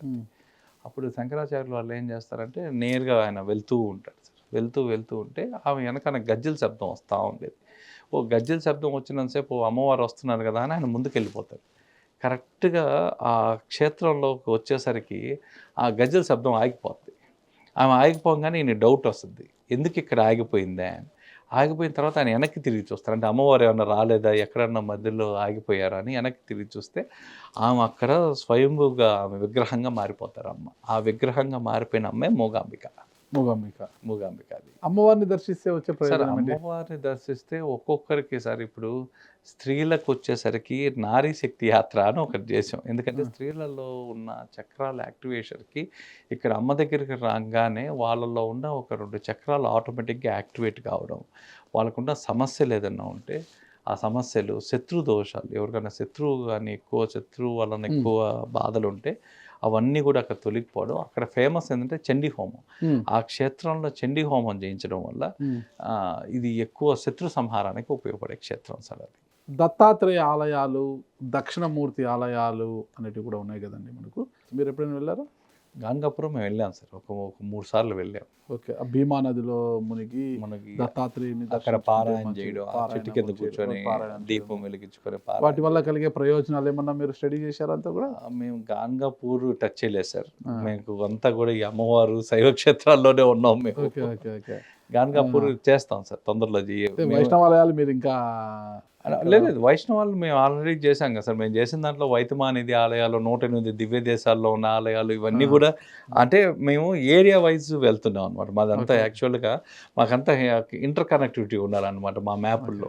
సో వాటిలో ఈ పక్క వచ్చా కానీ ఇంకా గాంగాపూరు, బీదరు ఈ ఎక్స్ట్రీమ్కి నార్త్కి రాలేదన్నమాట. మేము ఇంకా ఆ పక్కే ఉన్నాం సార్. ఈ దక్షిణామూర్తి ఆలయాలు అంటే మన శ్రీకాళహస్తిలో కూడా దక్షిణామూర్తి.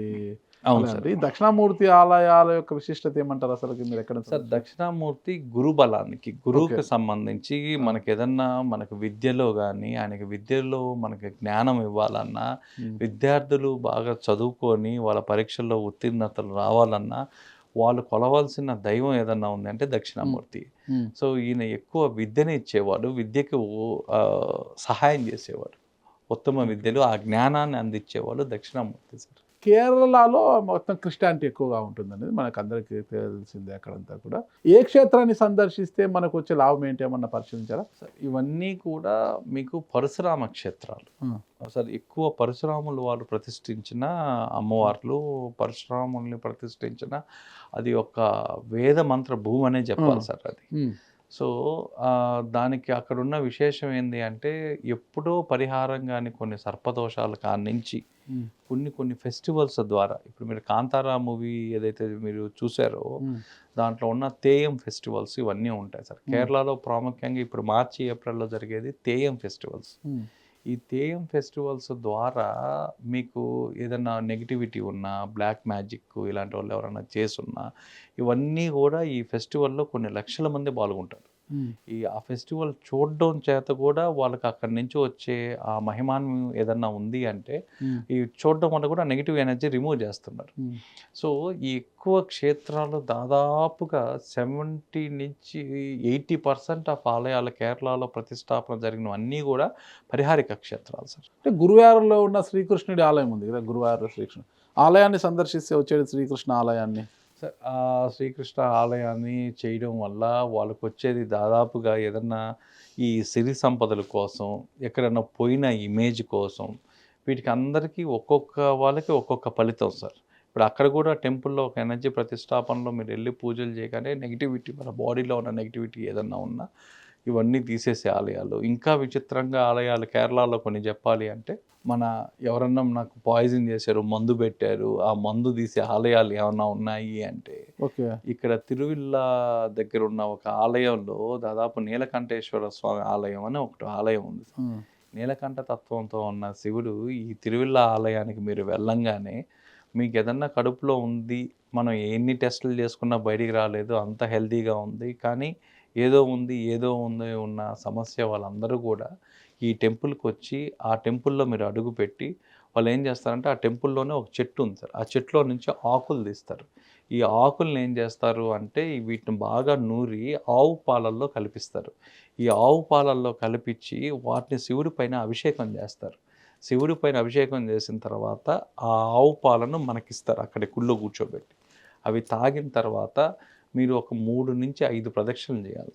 ఆ 3-5 ప్రదక్షిణలు మీరు చేసే లోపల ఎలాంటి బలవంతంగా లేకుండా, ఫోర్స్గా లేకుండా మీకే ఆటోమేటిక్గా వామిటింగ్ అయిపోద్ది. ఆ వామిటింగ్ అయినప్పుడు కడుపులో ఏదన్నా ఉన్నా ఒక బ్లాక్ కలర్లో మీకు నేరుగా కనిపిస్తుంది. ఒకవేళ మీ కడుపులో ఏమీ లేదు అంటే ఆ వామిటింగ్ మీకు కాదు అనమాట. ఇది దాదాపుగా 1000 సంవత్సరాల క్రితం నుంచి ఉన్న ఆలయం అయింది సార్. ఆలయానికి వెళ్తే ఎవరన్నా అంటే మందు పెట్టినా మందు పెట్టారు అందుకే వాడు అలా మారిపోయాడు అది అంటుంటారు కదా. ఈ మందు పెట్టారు అనే ఒక భయం ఉన్నవాళ్ళు, అది నిజం అని నమ్మేవాళ్ళు, వీళ్ళందరూ కూడా ఒక్కసారి ఈ క్షేత్రానికి వెళ్ళి ఈ ట్రీట్మెంట్ తీసుకోగానే మీకు అక్కడే తెలిసిపోతుంది సార్. మందు పెడతారు అట్లా. ఇలాంటి వావి కూడా ఉంటాయన్న సంగతి మాకు కూడా ఇటీవలగా ఇది స్టార్ట్ చేసినప్పుడే తెలిసింది. మాకు వచ్చిన ఒక ఫోన్ కాల్ ద్వారా మాకు కూడా ఇలాంటివి కూడా ఒకటి ఉన్నాయా అనేది మాకు ఫోన్ కాల్ బెదిరింపు కాలా? బెదిరింపు ఏం లేదు సార్. అంటే విక్టిమ్స్ కాల్ చేయడం స్టార్ట్ చేశారు. సార్ మాకు ఈ విధంగా జరిగింది, మాకున్న ఇక్కడే మన హైదరాబాద్లో ఒక ప్రముఖమైన ఫ్యామిలీ నుంచి మనకు వచ్చిన ఫోన్ కాల్ ఏంది అంటే, వాళ్ళు దాదాపు ఒక మంచి ఎక్కడో నుంచి వచ్చి ఇక్కడ వాళ్ళు సెటిలర్స్ ఒక మంచి బిజినెస్ చేస్తున్నారు. మంచి బిజినెస్ చేస్తుంటే వాళ్ళకి ఏదో మందు పెట్టేశారు, ఆయనకి ఏదో పార్టీకి పోతే మందు పెట్టారు అనేది ఒక ఫీలింగ్ వచ్చింది. సో కడుపులో మంట ఏదో బాగలేదు అంటే ఎక్కడికి వెళ్ళి డయాగ్నోసిస్ చేసినా, ఎన్ని హాస్పిటల్స్ చూసినా యూఎస్ అంతా తిప్పేశారు. తిప్పేసిన తర్వాత అతనికి అంత నార్మల్, అంత పర్ఫెక్ట్ కూడా, ఎక్కడికైనా అబ్నార్మల్ వాల్యూస్ లేవు, కానీ అతను పని చేయడం ఉన్నాయి. అతను నాకు ఏదో జరిగిపోయింది, నాకు కడుపు నొప్పి, నాకు బాగలేదు అని చెప్పేసి ఆ బిజినెస్ అంతా డౌన్ అయ్యి దాదాపుగా వాళ్ళు ఈ ప్రాబ్లంతో 7 years నుంచి బాధపడుతుంటే లాస్ట్ 5 years వాళ్ళు బ్యాంక్రప్ట్స్ కూడా అయిపోతారు పాపం, బిజినెస్లు కూడా లేక. ఆ తర్వాత వాళ్ళు పాపం ఎక్కడ నేపాలు ఇక్కడంతా కూడా తిరుగుతారు, దాన్ని కడుపులో ఉండేది తీసేయండి అంటే అది మరి నిజంగా వాళ్ళకి నిజంగా పెట్టారా లేదా తెలియదు, కానీ వాళ్ళు అదే ట్రామాలో అందరూ ఫ్యామిలీ అంతా ఆ ట్రామాలోకి వెళ్ళిపోయింది. సో అన్నీ సందర్శించిన తర్వాత మనకు కాల్ చేశారు. మనం ఎప్పుడైతే ఈ టెంపుల్స్ చెప్తున్నామో మనకు కాల్ చేశారు. కాల్ చేసి సార్ మాకు కొంచెం చెప్పండి, మేము దాదాపు 7 years నుంచి ఇబ్బంది పడుతున్నాము, ఎన్నో దగ్గరలు తిరిగాము, కొన్ని లక్షలు ఖర్చు పెట్టాము, కానీ మాకు ప్రయోజనం ఎక్కడ దొరకలేదు అంటే మనం ఈ టెంపుల్కి వెళ్ళమని చెప్పాము సార్. వాళ్ళు టెంపుల్కి ఇక్కడి నుంచి బయలుదేరి టెంపుల్కి ఒకరోజు వెళ్ళారు. నెక్స్ట్ డే మన ఈ చెప్పిన ప్రక్రియ టెంపుల్లో ఫాలో అయ్యారు. ఫాలో అయిన తర్వాత వాళ్ళు మళ్ళీ వెనక్కి వచ్చారు. వెనక్కి వచ్చిన తర్వాత చూస్తే అతనికి నల్లగా కడుపులో ఉండేదంతా బయటపడిపోయిందంట. ఆ రోజు నుంచి అతను ఫ్రీ అయిపోయాడు. నిజంగా అవి జరుగుతాయంటే వారి నమ్మకమే వారిని బతికిస్తుందంటారా? ఒకరి అనుభవాన్ని మనం పరిగణనలో తీసుకొని చెప్పడం కన్నా వాళ్ళ అనుభవం వాళ్ళు చెప్తేనే కరెక్ట్గా ఉంటుంది. అది మీ సలహాతోనే వెళ్ళారు అక్కడికి? అది మాత్రం మనమే టెంపుల్ మాత్రం మనమే చెప్పాం సార్. అంటే నేను యాక్చువల్గా వీడియో చేశాను, దాని మీద వీడియో చేస్తే దాని మీద వాళ్ళకి డౌట్లు ఉన్నాయి. ఆ డౌట్లలో వాళ్ళు అడగడం, అది చెప్పడం, వాళ్ళు వెళ్ళడం, వాళ్ళు వెళ్ళేసి వచ్చి, ఎందుకంటే వాళ్ళు ఆ డీటెయిల్స్ వాళ్ళ పర్సనల్ డీటెయిల్స్ చెప్పకూడదు అన్నారు కాబట్టి మనం చెప్పలేకున్నాం. కానీ నందకిషోర్ గారికి ఎవరైనా ఫోన్ చేసి పలానా జబ్బుతో నేను బాధపడుతున్నాను సార్ అంటే వెంటనే మీరు ఆసుపత్రి పేరు చెప్తారా, ఆలయం పేరు చెప్తారా? సార్ నేను వైద్యం తీసుకుంటూ చేయమంటాను సార్. ఏది కూడా నేను వైద్యం వదిలేసి టోటల్గా చేయండి అనేది మనం చెప్పట్లే. ఎందుకంటే అది కొంతమంది ట్రైబల్కి పనికి వస్తుంది, కానీ చదువుకున్న వాళ్ళు మనకి ఏదైనా ఎక్స్పీరియన్షియల్ సైన్స్ సార్. ఏదైనా సైన్స్ ఇప్పుడు అనుభవంలోకి తెచ్చుకోవాలి. అనుభవంలోకి తెచ్చుకుంటేనే మనం ఏదైనా నమ్మతాం. అది లాస్ట్కి ఎట్ అయిపోయిందంటే దేవుణ్ణి కూడా లాస్ట్కి మనం ఆ విధంగా వచ్చేసాం, అంతే కదా. సో ఏదైనా అది అనుభవంలోకి వస్తే కానీ నమ్మని పరిస్థితిలో ఉన్నాం మనం. సరే, మీరు అనుభవంలోకి వస్తే నమ్మనట్టుగా ఈ చేతబడులు వీటినన్నిటినీ కూడా మీ అనుభవపూర్వకంగా ఏమైనా చూశారా? ఆ చేతబడుల నుంచి ఎవరైనా కాపాడడానికి ఏంటి? మాకైతే మాకు ఇంతవరకు అయితే మాకు ఏదో నాకున్న కామెంట్స్లో నేను చూడడం అయితే బ్లాక్ మ్యాజిక్ చేశారు ఇవన్నీ అని, కానీ బ్లాక్ మ్యాజిక్ చేసేవాడిని చూడలేదు. ఆ, ఆ తర్వాత చేయించుకొని విక్టిమ్స్ని అయితే మనం కలిసాం, విక్టిమ్స్ అయితే మనం కలవడం జరిగింది. ఆ. సో కలిస్తే మేము ఒక ఆలయాలకు పోయినప్పుడు ఆ ఆలయాల్లో ఏ ఆలయాలు సార్ ఇప్పుడు కేరళలో కొన్ని ఆలయాలు చెప్పాం సార్. నేను మొన్న కూడా ఒక ఆలయం చెప్పాం, కొడంగలూరు అమ్మవారు అని చెప్పాం మనం. కొడంగలూరు అమ్మవారు గురించి చెప్పాం. ఈ కొడంగలూరు అమ్మవారు మీకు ప్రతి సంవత్సరం ఒక వేడుక జరగద్ది. మీరు కానీ చూసినట్లయితే తెయ్యం ఫెస్టివల్స్ జరుగుతాయి. ఈ తెయ్యం ఫెస్టివల్స్లో ఎక్కువ వచ్చేవాళ్ళు ఈ దెయ్యం పట్టిందనే వాళ్ళు, ఎక్కువగా వీళ్ళు నాకు బ్లాక్ మ్యాజిక్ రోజు చేస్తున్నారనే వాళ్ళు, వీళ్ళందరూ కూడా అక్కడికి రావడం, అక్కడికి వచ్చిన తర్వాత మాకు మిరాక్యులస్లీ అంతా బాగైందని చెప్పడం, ఆ తర్వాత ఇలా ఉండడం వల్ల ఫారినర్స్ కూడా ఎక్కువ మంది రావడం జరిగింది. అంటే వాళ్ళకేం బ్లాక్ మ్యాజిక్ కాదు, అసలు ఆ ఫెస్టివల్ చూడడానికి కూడా చాలా ఆర్టిస్టిక్గా ఉంటుంది అన్నమాట. సో ఇట్లా వచ్చి మీరు రీసెంట్గా కానీ చూసుకుంటే ఈ తెయ్యం ఫెస్టివల్స్లో ఒక ఫోటోగ్రాఫర్ వచ్చి ఒక ఫారినర్కి ఆమెకి అమ్మవారు ఒంట్లోకి వచ్చి ఆమె చేయడం అవన్నీ కూడా ఇప్పుడు మీకు చాలా వైరల్ అవుతున్నాయి సార్. ఇక్కడ కొడంగలూరులోనే జరిగింది ఈ సంఘటన. అంటే రీసెంట్గా ఒక 10 రోజుల క్రితం జరిగిన సంఘటన చెప్తున్నాను మీకు. సో అది ఎక్స్పీరియన్స్ కావడం, సో ఇలాంటివి జరిగాయి అనమాట. ఇలాంటి కొన్ని టెంపుల్స్లో ఆ నెగిటివిటీ, ఈ బ్లాక్ మ్యాజిక్ మందు పెట్టడం అనేది నిన్న మొన్న వచ్చింది కాదు సార్, ఇది రాజుల కాలం నుంచి జరుగుతుంది, అనాదిగా వస్తున్న సాంప్రదాయం ఇది. సో అప్పుడు ఆ కాలాల్లో వాళ్ళు ఖచ్చితంగా వాడేవాళ్ళంట. సో కాబట్టి ఆ సంస్కృతి అలానే ఫాలో అవుతుంది ఇంకా జనాల్లో. అది మరి మేము అనుకోవడం ప్రకారం ఇంతకుముందు ఇది పల్లెటూర్లకే పరిమితం అనుకున్నాం, కానీ మాకు విస్తుపోయే నిజాలు ఏంటి అంటే సిటీలో నుంచి మాకు ఫోన్స్ ఎక్కువ వస్తున్నాయి. బెదిరింపు కాల్స్, మామూలు కాల్స్? లేదు సార్, మాకు అన్ని ఇలాంటి విక్టిమ్ కాల్సే, మాకేం బెదిరింపు కాల్స్ అన్ని విక్టిమ్ కాల్స్. బెదిరింపు కాల్స్ కూడా అప్పుడప్పుడు వచ్చాయని విన్నాము. బెదిరింపు కాల్స్ ఇంకా సహజంగా సార్, ఒకటి మొదలు పెట్టినప్పుడు అయితే ఇంకా సామాజిక వర్గాల నుంచి, కొన్ని మతాల నుంచి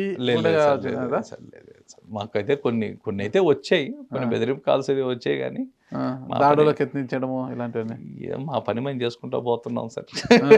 అందుకే మీ పని మీరు చేసుకుంటూ ఒక మంచి మార్గంలో వెళ్తున్నారు. మీరు చెడు మార్గం ఏం కాదు, ఒక మంచి మార్గంలో వెళ్తున్నారు. మీ పని మీరు చేసుకుంటూ పోతున్నారు. అయినా వేరే వాళ్ళకు అంటే మీపై దాడి చేయాలనో మీకు బెదిరించాలనో అన్న అవసరం ఎందుకు వచ్చిందంటారు? మనకే తెలియదు సార్, అది మనకి ఇప్పుడు దాకా తెలియదు. అవి వాళ్ళు ఎందుకు చేస్తున్నారో మనకు తెలియదు. అందులో మా మైండ్ కూడా వాటి మీద పెట్టి వేస్ట్ చేసుకోలేదు. ఎందుకంటే మేమందరం చాలా మాకున్న టైం లెంత్, మాకున్న ఇది ఎంత క్వాలిటీ. ఇప్పుడు దాదాపుగా మేము 35,000 టెంపుల్స్ గురించి చెప్పాలి సార్. మాకు దాని ప్లానింగ్లో ఉన్నాం. ఈ 35,000 టెంపుల్స్ ఏ ప్లాట్ఫామ్లోకి వెళ్ళి ఎక్కడ కంప్లీట్ చేయాలనేది ఇప్పుడు దాకా మేము 108 టెంపుల్స్ చెప్పడం స్టార్ట్ చేసాం. సో అంటే మాకంతా మేము ఆ ప్లానింగ్లో ఉన్నాం సార్. అంటే ఒక 1 year ఆఫ్ టైంలో ఈ 35,000 మేము చెయ్యాలా. రెండోది వచ్చేసరికి మేము తిరగాల్సిన ఆలయాలు కూడా మాకు పెండింగ్ కూడా దాదాపు ఇంకొక 65,000 ఆలయాలు ఉన్నాయి. ఈ 65,000 ఆలయాలు కూడా మేము తిరగాలి. ఒక పక్క ఇక్కడ చెప్తూ ఒక పక్క చేస్తూ ఈ పనుల్లో ఉన్నాం సార్. అంతే. నాకు క్లారిటీ ఇస్తారా? మీరు ఒక చిన్న అనుమానం ఉంది. ఇంకా 65,000 ఆలయాలు పెండింగ్ ఉన్నాయి, 35,000 ఆలయాలు పూర్తి చేశారు. వాటి గురించి చెప్పే ప్రయత్నం చేస్తున్నంత ఐటీ విభాగం నుంచి బయటకు వచ్చేసారు. ఎలాంటి జాబ్ లేదు. ఏం వ్యాపారం చేస్తున్నారు ఇప్పుడు? సార్ మాకైతే మేమైతే ఏం సెకండ్ వ్యాపారం చేసేదానికి టైం కూడా లేదు మాకు.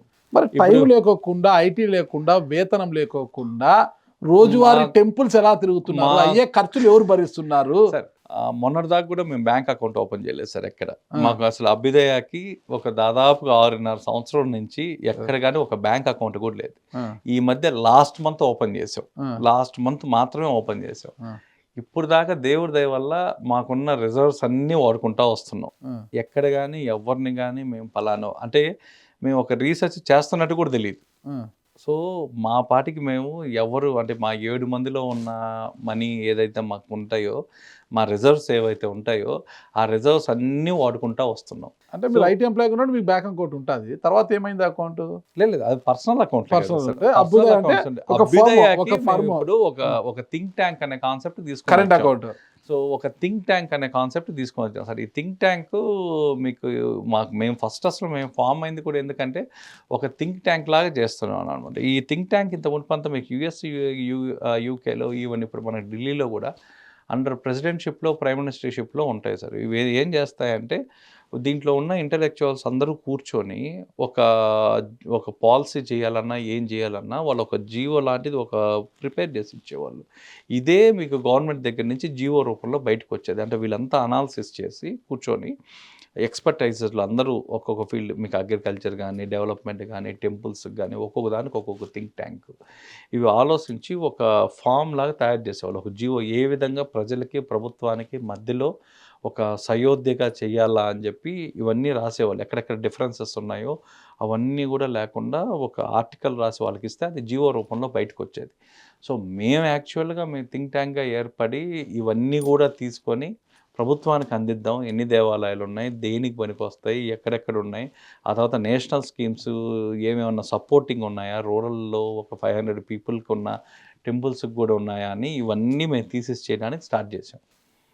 అది స్టార్ట్ చేసి థింక్ ట్యాంక్‌గా ఏర్పడి ఇంకా దాన్ని ఒక ఫౌండేషన్ లాగా చేద్దాము అని చెప్పి ఒక ఫౌండేషన్ చేసి దీంట్లో పాటు ఆలయాలు ఏవేవైతే మేము తిరిగిన వాటిల్లో రెస్టోరేషన్ ఆఫ్ టెంపుల్స్ మీదకి వచ్చామన్నమాట సార్. యాక్చువల్గా ఈ రెస్టోరేషన్ ఆఫ్ టెంపుల్స్కి వచ్చేసరికి చాలా ఆలయాలు, చరిత్రలో చెప్పిన ఆలయాలు బయట కనిపించకపోవడం, ఆ తర్వాత వీటికి జీవనోద్ధరణకి కొన్ని ఆలయాల కోసం కన్సల్ట్ అయితే పెద్ద పెద్ద ఆలయాలకి డొనేషన్స్ వస్తున్నాయి, కానీ చిన్న చిన్న ఆలయాలు, ఎక్కడో ఉన్న ఆలయాలు అవన్నీ కూడా వాటికి జీవనోద్ధరణకి కూడా డబ్బులు లేక అవి ఆగిపోయి ఉన్నాయి. జీర్ణోద్ధరణ పథకం చాలా మందికి చాలా ఆలయాలకు కూడా రావట్లేదు. చాలా అంటే మీరు ఒక విధంగా చెప్పాలంటే హిందూ ధర్మ ప్రచారాన్ని భుజానికి ఎత్తుకున్నారని అయితే చెప్పొచ్చు సార్. మీరు చేస్తున్నారు. అంతంత పెద్ద మాటలు మేము చెప్పలేం, కానీ ఆ. మాకున్న అంటే హిందూ intention అంటే దేవాలయాల గురించి, వాళ్ళ దేవాలయాల విశిష్టత గురించి చాలా అంతే గొప్పగా చెప్తున్నారు మీరు. అంతవరకే ఓకేనా? సార్. అంతే. అంటే అది ఏంటది హిందూ ధర్మ ప్రచారాన్ని మీరు భుజానికి ఎత్తుకున్నట్టే ఇంకా అది. అంటే ఒక ఆలయం ఒక విశిష్టత గురించి, ఆలయానికి వెళ్తే కలిగే ప్రయోజనం గురించి, ఎలాంటి మానసిక ప్రశాంతత వస్తుంది, మీలో ఉన్న జబ్బులు కావచ్చు, రుగ్మతలు ఏవైతే ఉన్నాయో అవన్నీ ఎలా మటుమాయమైపోతాయి, దానికి కారణం ఏంటి, ఓకేనా, అక్కడ ఉన్న ఎనర్జీ ఏంటి అనేది మీరు చెప్తున్నారు. అంటే ఏంటి, గొప్పతనం చెప్తున్నప్పుడు ఒక హిందూ ధర్మ ప్రచారంలో భాగమే ఇది.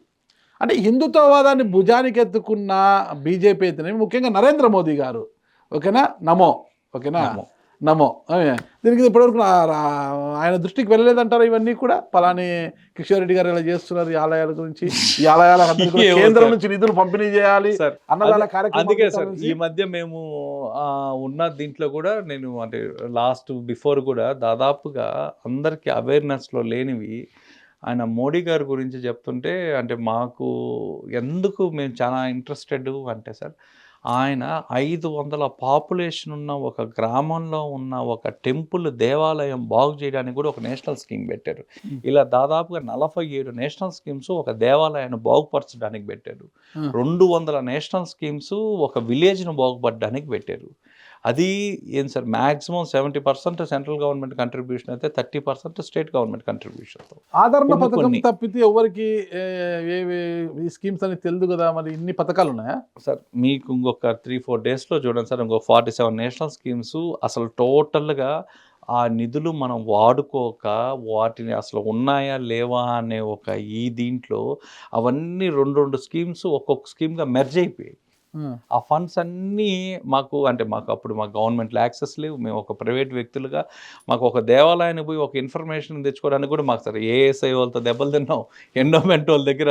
ఆ తర్వాత లాస్ట్కి నేషనల్ స్కీమ్స్ మీద వర్క్ చేసాం. మేము నేషనల్ స్కీమ్స్ మీద వర్క్ చేస్తే మాకు ఫైనాన్స్లో చాలా రిక్వెస్ట్లు పెట్టాం. సార్ మాకు ఈ నేషనల్ స్కీమ్ ఒకటి ఉంది, ఈ నేషనల్ స్కీమ్లో ఎంత బడ్జెట్ ఉంది, నెక్స్ట్ ఈ బడ్జెట్లో మనకెంత వాడుకున్నారు, ఎంత మిగిలింది, నెక్స్ట్ ఇయర్ దీని సో ఈ డేటా తీసుకోవడానికి దాదాపు 8 నెలలు ఢిల్లీలో కూర్చోవాల్సి వచ్చింది సార్. కూర్చున్నా మా డేటా రాలా, స్కీమ్స్ మాత్రం బయటకు వచ్చాయి, అసలు ఏమేమి స్కీమ్స్ ఉన్నాయి అనేది. సో మొన్న చాలా డీటెయిల్డ్గా మనం టెంపుల్ పైన చేసాం సార్, మేము వేరే దీంట్లో చేసాము. ఆ 47 స్కీమ్స్ మీకు మొత్తం ఒక్కో దాని గురించి అసలు ఆ డిజైను, ఆ ఫ్రేము చూస్తే నిజంగా మోడీ గారికి చేతులు ఎత్తి దండం పెట్టాల్సిందే సార్. అది ఎవరున్నా కానీ నిజంగా ఆయనకి చేతులు ఎత్తి, ఎందుకంటే ఎంత కీన్గా ఆలోచించారంటే అంత కీన్గా ఆలోచించారు సార్. అంటే ఒక బీపీఎల్ బిలో పవర్టీ లైన్లో ఉన్న వ్యక్తి వాడు పెళ్లి చేసుకుంటే కూడా దాదాపుగా ఒక గిఫ్ట్ కింద 50,000 ఇస్తున్నారు సార్, ఒక లోన్ కింద. సబ్సిడీలు, కోఆపరేటివ్ బ్యాంక్స్, అసలు ఒక్కొక్క స్కీము నిజంగా వాళ్ళు డిజైన్ చేసిన విధానాన్ని మాత్రం నిజంగా మెచ్చుకోవాలి సార్. అంటే కొన్ని పాత స్కీమ్స్ ఉన్నాయి, వాటికి ఎక్స్ట్రా ఫోర్స్ ఇచ్చి కూడా మళ్ళీ కొత్త స్కీమ్స్ పెట్టారు. ఇవన్నీ కానీ మోడీ గారు వచ్చినప్పటి నుంచే వచ్చాయి సార్ ఇవి. ఇంకొకటి విన్నానండి మీ దగ్గర నుంచి నేను, చిదంబరం టెంపుల్ స్వర్ణకర్ష కాలభైరవ ఆలయం, అంటే దీని యొక్క ప్రత్యేకత ఏంటి? ఆలయాన్ని దర్శించడం వల్ల వచ్చే సార్ ప్రయోజనం ఇది ఏమంటారు? స్వర్ణాకర్ష భైరవుడు అనేది చిదంబరంలో ప్రత్యేకమైన ఆలయం ఏం లేదు సార్. మెయిన్ గర్భగుడి ముందరే మీకు లెఫ్ట్ సైడ్లో మెయిన్ ఆలయం దేవుడి దగ్గరే లెఫ్ట్ సైడ్లో ఒక చిన్న విగ్రహ రూపంలో ఉంటాడు. ఈ స్వర్ణాకర్ష భైరవుడు అనేది ఇది కూడా సార్ చాలా చాలా మందికి తెలియంది ఇది. ఇతను కాలభైరవుడు దాదాపు ఒక 3000 సంవత్సరాల క్రితం అక్కడ వాళ్ళకందరికీ కరువులు వచ్చి, అక్కడున్న ఆలయ పూజారులకు కానీ అక్కడున్న రాజ్యంలో వాళ్ళందరూ కరువులు వస్తే శివుణ్ణి ప్రార్థిస్తారు. శివుణ్ణి ప్రార్థించిన తర్వాత అతను కాలభైరవుడిగా మారుతాడు. కాలభైరవుడిగా మారిన తర్వాత అతనికి బిల్వపత్రాలతో అభిషేకం చేస్తారు శివుడికి. ఆ బిల్వపత్రాలతో అభిషేకం చేయగానే అవి బంగారు ఆకులుగా వచ్చాయి. బిల్వాన్ని బంగారుగా మార్చిన భైరవుల్లో ఉన్న భైరవుడు ఎవరు అంటే స్వర్ణాకర్ష భైరవుడు. సో అప్పటి నుంచి ఆ స్థలం ఎందుకు ప్రసిద్ధం అంటే అతను కరువు సమయాల్లో ఆ బిల్వాకులతో అర్చన చేయగానే బంగారు ఆకులుగా ఇచ్చాడు కాబట్టి ఇక్కడికి వచ్చి అభిషేకం చేసిన వాళ్ళందరికీ కూడా ఫైనాన్షియల్ దగ్గర నుంచి రిలీఫ్. రాజులు ఆ కాలాల్లో వాళ్ళు ఈ ఆలయానికి వచ్చి స్వర్ణాకర్ష భైరవుడికి శనివారము ప్లస్ సోమవారాల పూట వాళ్ళు అభిషేకాలు చేసేవాళ్ళు.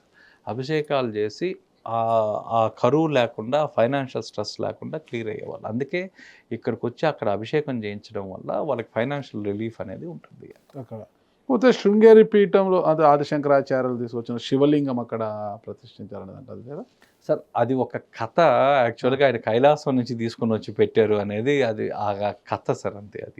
అది ప్రమాణం కాదు. తిరుమలకు వెళ్ళేవారు చాలామంది ముఖ్యంగా కాలినడకన వెళ్ళడం వల్ల, ఆ మెట్లు ఎక్కుతూ వెళ్ళడం వల్ల వచ్చే ప్రయోజనం ఏంటి? దానికి కూడా ఏదన్నా ఎనర్జీ ఏదన్నా ఉందంటారా సార్? మామూలుగా మీకు ఇంత మునుపు సాంప్రదాయం ఏంటంటే తిరుమలలో నడకయాత్రల మీరు చేయకపోతే తిరుమల యాత్ర సంపూర్ణం కాదు అనేది శాస్త్ర ప్రమాణం. ఓకే. ఏదైనా నడకయాత్ర, నడకయాత్ర మీకు అక్కడ ఆటోమేటిక్గా అలిపిరి దగ్గర నుంచి మన బాడీలో ఉన్న ఎనర్జీ యాక్టివేషన్స్ అనేది స్టార్ట్ అవుతాయి సార్ అక్కడ తిరుమలకి. సో మీరు ఎప్పుడైతే అలిపిరిలో మీరు అడుగు పెట్టంగానే అక్కడ మీరు దిగి ఫస్ట్ నరకయాత్ర మొదలు పెట్టేటప్పుడు ఒక టెంకాయ కొట్టాలి మీరు. ఆ టెంకాయ కొట్టే ప్రదేశంలోనే ఆటోమేటిక్గా మీ మూలాధార చక్రం అనేది యాక్టివేషన్ స్టార్ట్ అవుతుంది.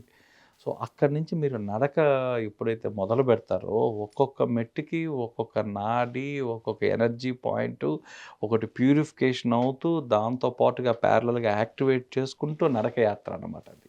అంటే మీకు దాదాపుగా ఒక నడకయాత్ర అంటే కొన్ని సంవత్సరాలు తపస్సు చేసే వచ్చే ఫలితం ఒక నడకలోనే వస్తున్నది. ఆయన నడక మీ పాదాల దగ్గర నుంచి ఇందాక మనం చెప్పుకున్నట్లుగా ఎర్త్ మెటల్స్ దగ్గర నుంచి వచ్చే ఎనర్జీ ఏదైతే ఉంటుందో ఆ ఎనర్జీ ప్రసరణ అనేది మీ బాడీలో ఆటోమేటిక్గా జరగడం వల్ల ఒక్కొక్కటి ఎనర్జీ బ్లాకేజెస్ ఏమైనా ఉంటే రిలీజ్ అవుతూ యాక్టివేట్ చేసుకుంటూ మీరు ముందుకు వెళ్తుంటారు. అందుకే నడక యాత్ర అనేది అక్కడి నుంచే మొదలవుద్ది సార్. మీరు అది కానీ చూస్తే ఇప్పుడు మన కార్లలో వచ్చిన తర్వాత చూస్తే అందరు నడక యాత్ర పోయిన తర్వాత మీరు టోల్ గేట్ దాటంగానే, అలిపిరి టోల్ గేట్ దాటంగానే లెఫ్ట్ సైడ్ గణపతి ఆలయం ఉంటుంది. కరెక్ట్. ఈ గణపతి ఎవరు? మూలాధారానికి చక్రానికి అధిపతి ఎవరన్నా ఉన్నారంటే గణపతి అధిపతి ఆయన. సో అక్కడ దిగి ఫస్ట్ మనం ఏమనుకుంటాం, ఎలాంటి విఘ్నాలు లేకుండా మా యాత్ర కంప్లీట్ అయ్యేటట్టు చేయండి స్వామి అని గణపతి స్వామి దగ్గర ఒక టెంకాయ కొబ్బరికాయ కొట్టేసి మనం అక్కడి నుంచి తిరుమలకు పోతాం. జనరల్గా వెహికల్స్ అందరూ అక్కడ ఆపుతారు సార్, ఒక సాంప్రదాయంగా ఆపుతారు అక్కడ. కానీ దాని వెనకాల ఉండేది ఏంటంటే అక్కడ మీరు మూలాధార చక్రాన్ని మనం యాక్టివేట్ చేసుకుంటూ ముందుకెళ్తున్నాం. సో అది సింబాలిక్గా మీకు అలిపిరి అక్కడి నుంచే స్టార్ట్ అవుద్ది యాత్ర అనేది. అంటే అలిపిరి మెట్లు ఉంది, శ్రీనివాస మంగాపురం నుంచి మెట్లు ఉన్నాయన్నమాట. చాలా మంది తక్కువ సమయంలో వెళ్ళాలనుకునేవారు, ఎక్కువ నడవలేని వారు శ్రీనివాస మంగాపురం నుంచి ఎక్కుతుంటారు, ఇక్కడ అలిపిరి మెట్లు ఎక్కుతుంటారు. అంటే ఎటు వెళ్ళినా కూడా ఒకటే ఎనర్జీనా సార్? మనకి ఇది చెప్పింది అలిపిరి మాత్రమే, అలిపిరి మాత్రమే చెప్పారు. శ్రీనివాస మంగాపురంకి వచ్చేసరికి ఒక పాయింట్లో దాదాపుగా 4 ఎనర్జీ పాయింట్స్ ఉన్నాయి సార్ అక్కడ. అంటే దాదాపుగా మీరు 100 మెట్లు ఫస్ట్ 100 మెట్లు ఎక్కంగానే 100 మెట్ల దగ్గర ఉండే ఎనర్జీ పాయింట్ మనలో ఉండే 3 చక్రాలు యాక్టివేట్ చేస్తుంది. ఓకే. ఆ తర్వాత మీకు అక్కడి నుంచి దాదాపు ఇంకొక 40 మెట్లు ఎక్కంగానే ఇంకొక ఎనర్జీ పాయింట్. అక్కడ కూడా దాదాపుగా మీకు మూలాధారం దగ్గర నుంచి మీరు పైకెళ్ళే లోపల అన్ని చక్రాలు యాక్టివేట్ అవుతున్నాయి. 108 ఎనర్జీ పాయింట్స్ మన బాడీలో ఉండేవి యాక్టివేట్ అవుతున్నాయి. జనరల్‌గా ఇది అయిపోతానే మనం ఇంకోటి ఏం చెప్పాము అంటే పుష్కరంలో స్నానం చేసి దర్శనం చేసుకోమంటాం. అవును. పుష్కరిణిలో. పుష్కరంలో స్నానము తర్వాత దర్శనం చెప్తారు. పుష్కరంలో స్నానం ఎందుకు చెప్తారంటే జనరల్‌గా కూడా ఈ మధ్య చెప్పాను సార్. అష్టమ సోపానము అని ఉంది. అంటే ఇక్కడ తిరుమలలో మీకు 8వ మెట్టు పైన శని భగవంతుడు ఉంటారు. అష్టమ స్థానం మీరు జాతకంలో కూడా చూసుకుంటే అష్టమ స్థానం ఎవరిది అంటే శని భగవంతుడు. కాబట్టి ఇక్కడ దిగి మీరు స్నానం చేయడం వల్ల లేదా ప్రోక్షణ చేసుకున్నా చాలు, నీళ్లు పైన చల్లుకున్నా కూడా అతను శని భగవంతుడు ఏం చెప్తాడు అంటే నాకు శని బాధల్ని నేను నివారిస్తాను అంటాడు ఇక్కడికి వచ్చి చేసుకున్న వాళ్ళకి. సో అక్కడ ఆ శని బాధలు ఎవరన్నా ఉండే వాళ్ళు ఇక్కడికి వచ్చి ఆ నీళ్లు ప్రోక్షణ చేసుకోవడం వల్ల శని బాధల నుంచి వీళ్ళు తప్పించుకుంటారు. దాంతోపాటు ఆ పక్కనే ఉన్న భూవరాహస్వామి, ఎందుకంటే ఫస్ట్ వరాహస్వామి చూసిన తర్వాతే మీరు ఆయన చూడాలా అంటారు. ఆ వరాహస్వామి ఆలయంలో కూడా సార్ అది మామూలుగా మనం సైంటిఫిక్గా చెప్తే ఏదంటే అక్కడికి వచ్చి మీరు హారతి తీసుకోవడం వల్ల, అక్కడికి వచ్చి మీరు టైం స్పెండ్ చేయడం వల్ల మనకి దేవుడు, ఆయన సాక్షాత్ వెంకటేశ్వర స్వామి అంటే ఒక విగ్రహం కదా, ఆయన సాక్షాత్ కలియుగ దేవుడు భగవంతుడు మన శరీరంతో చూసి ఆ ఎనర్జీ మనం స్టోర్ చేసుకోవడానికి మన బాడీకి ఒక కెపాసిటీ రావాలి. ఆ కెపాసిటీ ఎక్కడ వస్తుంది అంటే మీకు ఇక్కడ వరాహస్వామి ఆలయంలో మీరు దాదాపుగా ఒక 11 నిమిషాల నుంచి 16 నిమిషాలు ఉండడం వల్ల ఆ హారతి ఇవన్నీ తీసుకోవడం వల్ల మీకు ఆ కెపాసిటీ వస్తుంది. ఆ కెపాసిటీ వస్తే అప్పుడు మీరు దర్శనానికి పోతే ఆ దర్శనంలో కూడా మీరు చూడండి సార్, దర్శనం ఇక్కడ దాకా ఒక్కొక్కరికి ఎంత పెద్ద విష్ లిస్ట్ ఉంటుంది. అంటే నా కోరికలు చిట్టా ఒకటి ఉంటుంది, అవతల పక్క నాకు ఏది ఉంటే ఇవన్నీ రాసుకుని వెళ్తారు. మీరు చూడండి భగవంతుడి దగ్గరికి వెళ్ళే కొద్దీ మీ మైండ్ అంతా జీరోలోకి వెళ్ళిపోద్ది. మీరు ఏం అడగాలన్నా అక్కడ అడగలేరు. స్వామిని చూస్తూ మీరు రావడం తప్పితే అంటే వాళ్ళకున్న కొంచెం టైంలో కూడా మీకు మైండ్ అనేది అక్కడ ఏమీ పనిచేయదు, అదొకలాంటి స్థితిలోకి వెళ్ళిపోద్ది. ఈ స్థితి షాకింగ్ ఎక్కడ బయటకు వస్తారంటే దర్శనం అయిపోయి బయటకు వచ్చేటప్పుడు అప్పుడు గుర్తుకొస్తాయి. నేను స్వామి దగ్గర అడగాలనుకున్నా పలానా అడగాలనుకున్నా అడగలేక కరెక్ట్. బయటకు వచ్చేసరికి నాకేం కనిపించలే, ఆయన అందం ఆయన చూడడానికే సరిపోయింది. బయటకు వచ్చాక రూపం కూడా గుర్తుండదు, ఎవరికి గుర్తు కూడా ఉండదు సార్. అది ఎందుకంటే ఆయన దగ్గరికి వెళ్ళిపోవడం వల్ల అక్కడ ఉన్న ఎనర్జీ ఏదైతే ఉందో ఆ ఎనర్జీ మన బాడీలో ప్రసారం కాగానే ఫస్ట్ మన మైండ్ జీరో థాట్ఫుల్నెస్కి ఆటోమేటిక్గా వెళ్ళిపోద్ది. సో దాని తర్వాత దర్శనం తర్వాత మనకు చెప్పబడింది ఏంటంటే పాప వినాశనానికి వెళ్ళి అక్కడ మనం స్నానం చేయడం వల్ల అక్కడున్న కొన్ని టెస్టిమోనియల్స్ కూడా ఉన్నాయి సార్. కొంతమందికి ఫోటోలు తీసేవాళ్ళు మంచి, మీరు కానీ లెన్స్ ఉన్న కెమెరాస్లో కానీ మీరు స్నానం చేసేటప్పుడు కానీ ఫోటోలు తీస్తే మీ ఫోటోల్లో బ్లూ కలర్లో వచ్చేవి. కొంచెం చాలా మందికి వచ్చాయి సార్ ఈ ఎక్స్పీరియన్స్. మీరు వాటర్లో స్నానం చేస్తున్నప్పుడు మీకు దూరం నుంచి కానీ ఫోటో కానీ తీస్తే వాటర్ వచ్చేది, వాటర్కి తర్వాత ఒక బ్లూ కలర్ కనిపిస్తుండేది. అంటే మీకు వాటర్కి మధ్యలో మీకు ఆ తర్వాత బ్లూగా కనిపించేది. ఈ బ్లూ లైన్స్ ఎందుకు వస్తున్నాయి, ఇది ఏమైనా ఫోర్స్ వల్ల వస్తుందా అనుకునేవాళ్ళు. కానీ దీన్ని యాక్చువల్గా స్టడీ చేస్తే దాంట్లో ఏముందంటే మన కర్మలు క్లీన్ చేసే ప్రాంతం ఏదైతే ఉందో అవి మనకు బ్లూ లాగా ఆరా లాగా ఉంటాయండి సార్. మన క్రానికల్ స్ట్రెస్, కర్మ అనేది క్రానికల్ స్ట్రెస్, ఆ స్ట్రెస్ రిమూవ్ చేసే ప్లేసెస్ కాబట్టి ఆ స్ట్రెస్ పోయేటప్పుడు ఆ బ్లూ కలర్లో కనిపిస్తాయంట. అందుకే చాలామంది కెమెరాస్కి కూడా ఆ బ్లూ కలర్ గురించి చాలా అనాలిసిస్ చాలా ఇది జరుగున్నాయి సార్ అక్కడ. సో అక్కడ అందరూ ఎందుకు చెప్తారంటే దర్శనం తర్వాత పాపనాశనానికి వెళ్ళి పాపనాశనంలో స్నానం చేసేసి అక్కడ ఉన్న మన కర్మలు క్లీన్ చేసుకొని తర్వాత బయటికి రావాలి అంటారు. తర్వాత జపాలికి వెళ్తారు. ఆ జపాలి ఏంటంటే అది మీకు మెడిటేషన్ పాయింట్. ఆ జపాలిలో కూర్చొని జపాలి ఆంజనేయ స్వామి. సో అక్కడ కూర్చోగానే మీకు ఆటోమేటిక్గా మీకు ధ్యానం అనేది ఏ ఇది లేకుండా, ఇది ఎలాంటి ప్రాక్టీస్ లేకుండా మీరు కూర్చోగానే ఒక 2 minutesలోనే మీకు ధ్యానం కుదిరిపోతుంది. అంటే మీరు ఇంకా దాదాపు ఒక 40 నిమిషాలు కానీ 1 hour కానీ అక్కడి నుంచి ఆ ప్రదేశం నుంచి బయటికి రాలేరు. ఆ ఎనర్జీ సర్క్యూట్ అనేది ఆ జపాలి చుట్టూ ఉండడం వల్ల దాంట్లో నుంచి మనం బయటకు కూడా రాలేము అనమాట సార్. ముఖ్యంగా చూస్తే తమిళనాడు అనేది ఆలయాలకు నెలవు. మీరు చెప్పిన సంఖ్య ప్రకారమే తీసుకుంటే 7 లక్షలకు పైగా టెంపుల్స్ ఉన్నాయన్నమాట. అంటే ముఖ్యంగా 40 ఒక 5 టెంపుల్, ఏ ఆలయానికి వెళ్తే మనకు ఏ ప్రయోజనము ఏ ఫలితం లభిస్తుంది చెప్పగలుగుతారా? ఇప్పుడు వెన్నుకరంబేశ్వర టెంపుల్ అని ఒకటి ఉంది. ఎక్కడ అది? అది కుంభకోణం దగ్గర ఉన్న వెన్నుకరంబేశ్వర టెంపుల్. సో సో ఈ వెన్నుకరంబేశ్వర టెంపుల్కి వెళ్ళంగానే అక్కడ ఉన్న దీని ప్రకారం అందరికీ షుగర్ డయాబెటిక్స్ తగ్గుతా వచ్చింది. అక్కడ ఉన్న ప్రసాదము, అక్కడ ఉన్న విభూది అవి తీసుకోవడం వల్ల. ఆ తర్వాత రెండో ఆలయంకి వచ్చేసరికి హృదయేశ్వర ఆలయం అని చెన్నై దగ్గర మైలాపూర్ దగ్గర ఉన్న హృదయేశ్వర ఆలయం. ఈ హృదయేశ్వర ఆలయంకి రాగానే హృదయానికి హార్ట్కి సంబంధించిన ఏదైనా ఇర్రెగ్యులారిటీస్ ఉంటే ఈ విభూది ఇవన్నీ వైద్యంతో పాటుగా ఇవి తీసుకోగానే వాళ్ళకి ఉపశమనం వచ్చింది. విభూది ఎలా తీసుకోవాలి సార్? మామూలుగా రోజు ఫిజికల్గా అప్లై చేసుకోవడం ఒకటి, ఫిజికల్గా మన హార్ట్ పైన అప్లై చేసుకోవడం, కొంచెం బొట్టు పెట్టుకోవడం, తర్వాత కొంచెం నాలుక మీద పెట్టుకోవడం. సో ఇవి చేయడం వల్ల ఆ తర్వాత మూడోది వచ్చేసరికి ఈరోజు మనం ప్రతి ఒక్కరు కూడా అందరూ చెప్పుకునేది, అందరికీ తెలిసింది లలిత సహస్రనామం ప్రతి ఒక్కరు పారాయణ. ఈ లలిత సహస్రనామం పుట్టిన ప్లేసు తిరుమియాచూర్ అని ఉంది సార్. తిరుమియాచూర్ ఇది కుంభకోణం దగ్గర ఉంది. ఈ తిరుమియాచూర్లో ఇక్కడ లలిత సహస్రనామం చేసే వాళ్ళందరూ కూడా ఒకసారి అక్కడ హయగ్రీవుడికి ఉపదేశించిన స్థలం ఏదన్నా ఉంది అంటే తిరుమియాచూర్, ఈ లలిత సహస్రనామం. ఈ లలిత సహస్రనామం పారాయణ చేయాలన్నా, ఈ లలిత సహస్రనామం నిత్య పారాయణ మనకు కరెక్ట్గా కుదరాలన్నా వీళ్ళందరూ కూడా ఈ దేవాలయానికి వెళ్ళి ఒకసారి లలిత సహస్రనామం పారాయణ చేయడం వల్ల 1,000,000 రెట్లు ఫలితం వచ్చే ప్రదేశం అనమాట. ఆలయంలో కూర్చొని ఈ లలిత సహస్రనామ పారాయణ అనేది చేసేవాళ్ళు. అక్కడ లలిత సహస్రనామము అనగానే మనకు వచ్చేది ఏకాగ్రత. సరే, అంటే వీటితో అన్నింటిలో పాటు కూడా మెటీరియలిస్టిక్గా కూడా బాగలేని వాళ్ళు లలిత సహస్రనామం చేస్తారు. మెటీరియలిస్టిక్గా కావాలో ఒక పర్పస్, వాళ్ళకి ఏదైతే వాళ్ళ సంకల్పాన్ని బట్టి, వాళ్ళ సంకల్పం ఏదైతే ఆ సంకల్పం తీరడానికి లలిత సహస్రనామ పారాయణ అనేది చేస్తారు. సో వాటిలో మనం చెప్పేది ఏంటంటే ఆ రెజోనెన్స్ హీలింగ్, ఆ మంత్రోచ్చారణ వల్ల ఆ శబ్ద తరంగాలు శరీరంలోకి వెళ్ళి వాళ్ళు ఆ క్లీన్లైజింగ్ అనేది ఆటోమేటిక్గా ఆటో హీలింగ్ అనేది ఆటోమేటిక్గా జరగద్ది.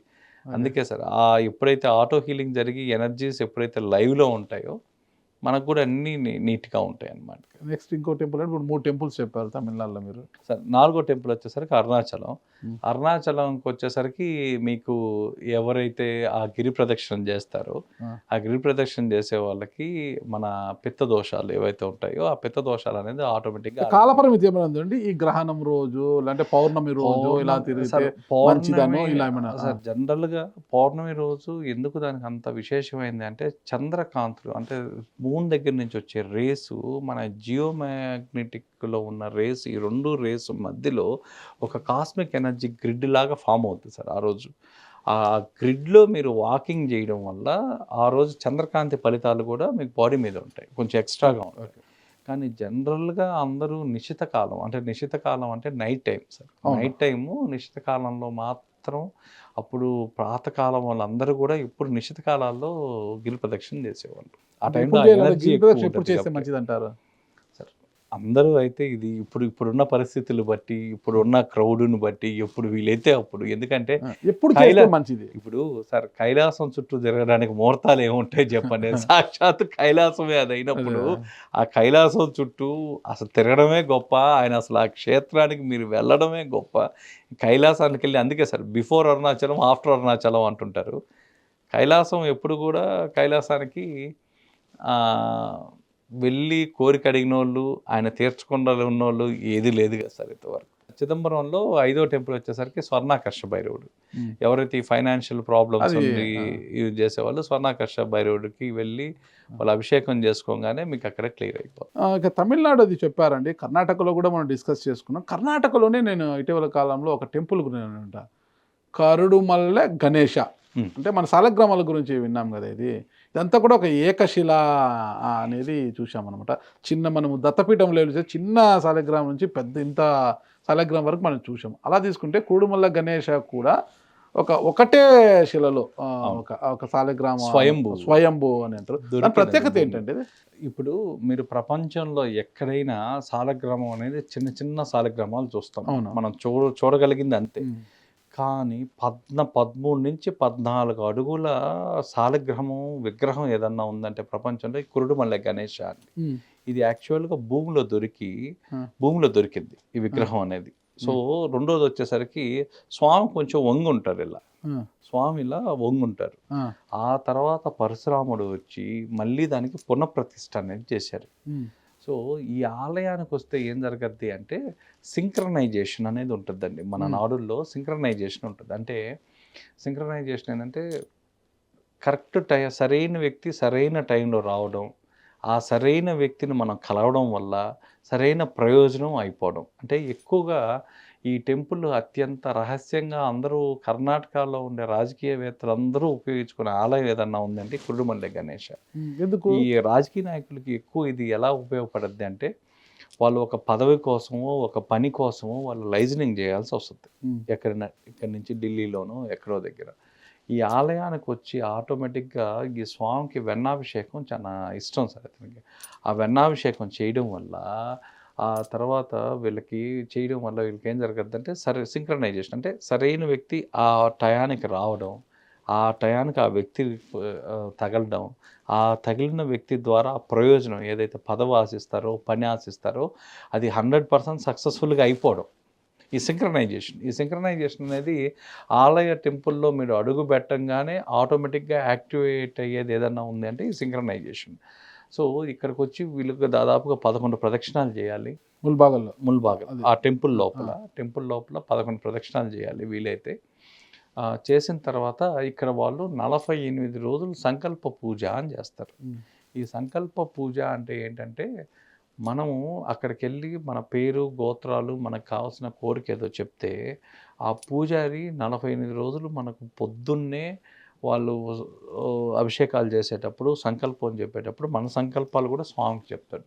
ఇలా చెప్పడం ద్వారా దాదాపుగా కోరికలన్నీ కూడా మ్యాక్సిమం 48 రోజుల లోపల తీరినోళ్ళు చాలా ఎక్కువ మంది ఉంటారు.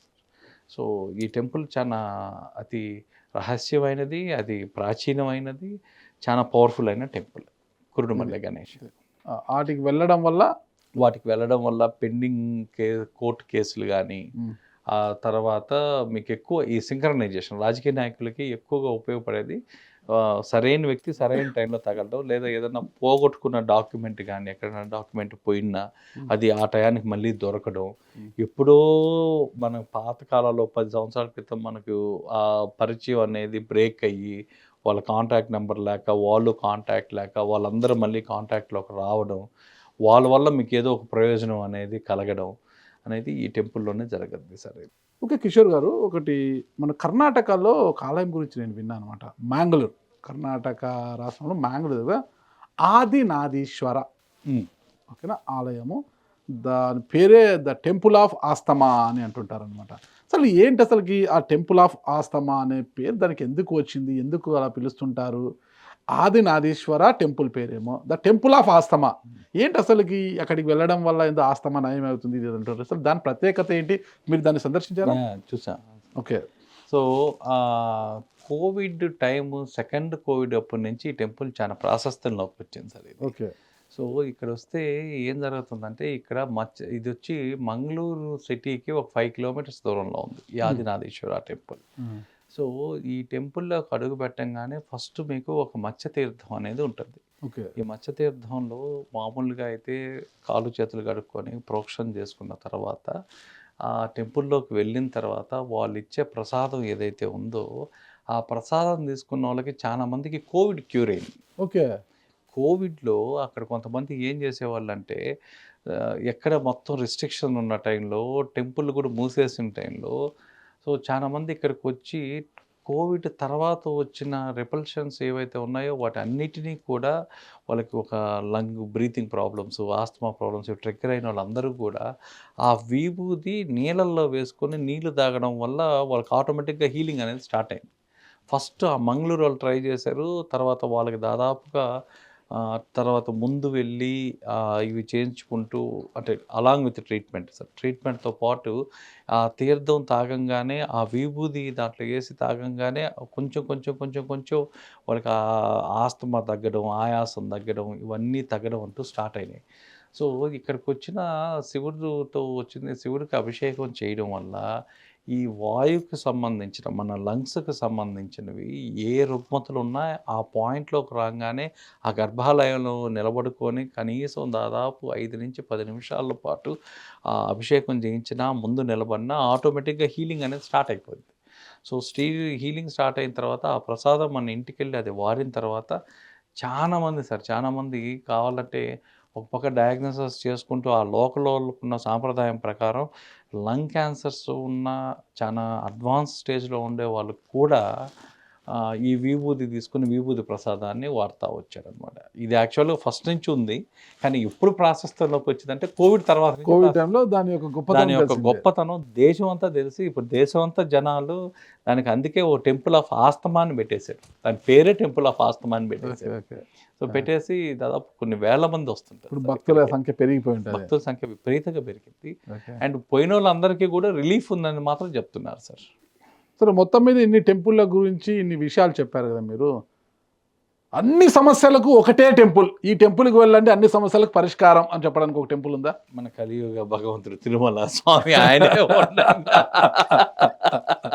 ఆయనకన్నా ఇంకేముంటుంది సార్ చెప్పండి. ఆయనే భగవంతుడే వచ్చి మన దగ్గర వచ్చి కూర్చొని ఓకే. ఇప్పుడు మీరు పాతకాలాల్లో చూస్తే మీకు భగవంతుడి కోసం కొన్ని సంవత్సరాలు తపస్సు చేసేవాళ్ళు, పుట్టలు వచ్చేసేది రకరకాలు, దానికోసం అడవులకు పోయేవాళ్ళు. ఈ యాత్ర ఈ పక్క కన్యాకుమారిలో మొదలు పెడితే కాశ్మీర్ దాకా దేవుడిని ఎత్తుకొని పోయేవాళ్ళు సార్.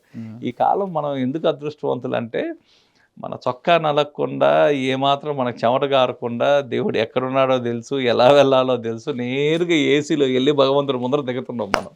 ఓకే. సో ఇది నిజంగా అదృష్టం. కాబట్టి అన్ని సమస్యలు అన్నీ ఒక ఆయన తీర్చే ఆయన మనకి ఎవరన్నా అంటే సాక్షాత్ భగవంతుడు వైకుంఠం నుంచి వచ్చి ఆయనే అక్కడ కూర్చోన్నాడు కదా సార్. ఓకే. ఉన్న రిజర్వ్ ఫండ్ అంతా వాడుతూ వస్తున్నారు. భవిష్యత్తు ఏంటి? భవిష్యత్తు ప్రయాణాలకు ఎలా సమకూర్చుకుంటున్నారు? సార్ ఇప్పటి వరకు అయితే ఫైనాన్షియల్ దగ్గరికి వచ్చేసరికి అయితే మా రిజర్వ్స్ అన్నీ కూడా డ్రై అయిపోయాయి. సో డ్రై అయినా కూడా ఇంకా ఇప్పుడు చేస్తున్నాం, ఎన్ని చేయగలమో అన్ని చేస్తున్నాం.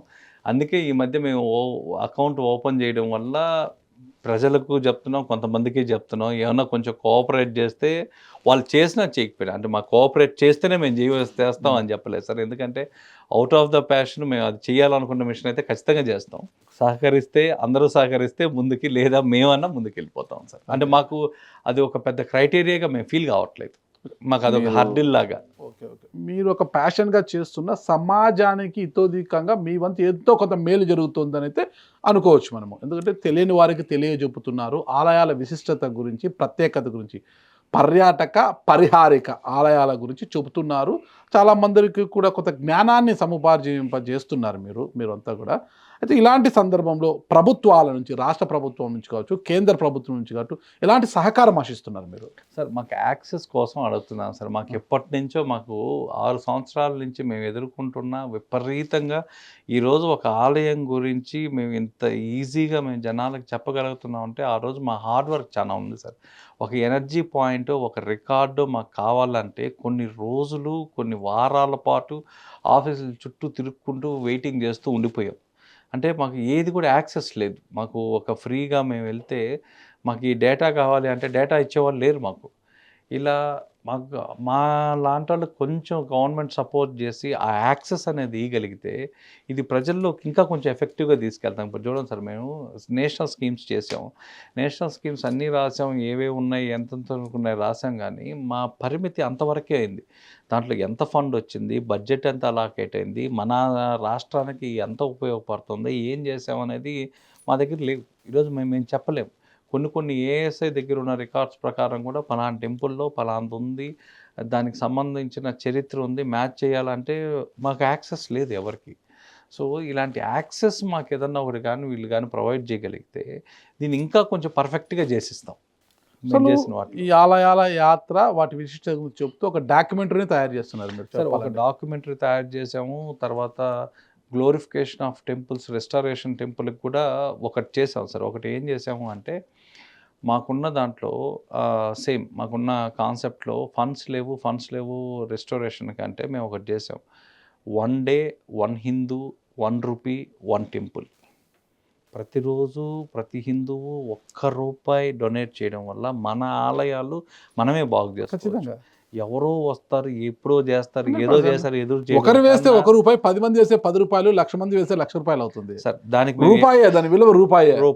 ఓకే, 1,00,000 మంది వేస్తే ₹1,00,000 అవుతుంది. ₹1,00,000. సో మేమేం చెప్తున్నాము అంటే మనకు సపోజ్ మన ఆంధ్రాలో పాపులేషన్ మీరు తీసుకుంటే 5 కోట్ల మంది ఉంటే దాంట్లో 75% హిందువులైతే 4 కోట్ల మంది ఉంటే రోజు ₹1 కంట్రిబ్యూట్ చేయడం వల్ల మనకు 4 కోట్లు వస్తాయి.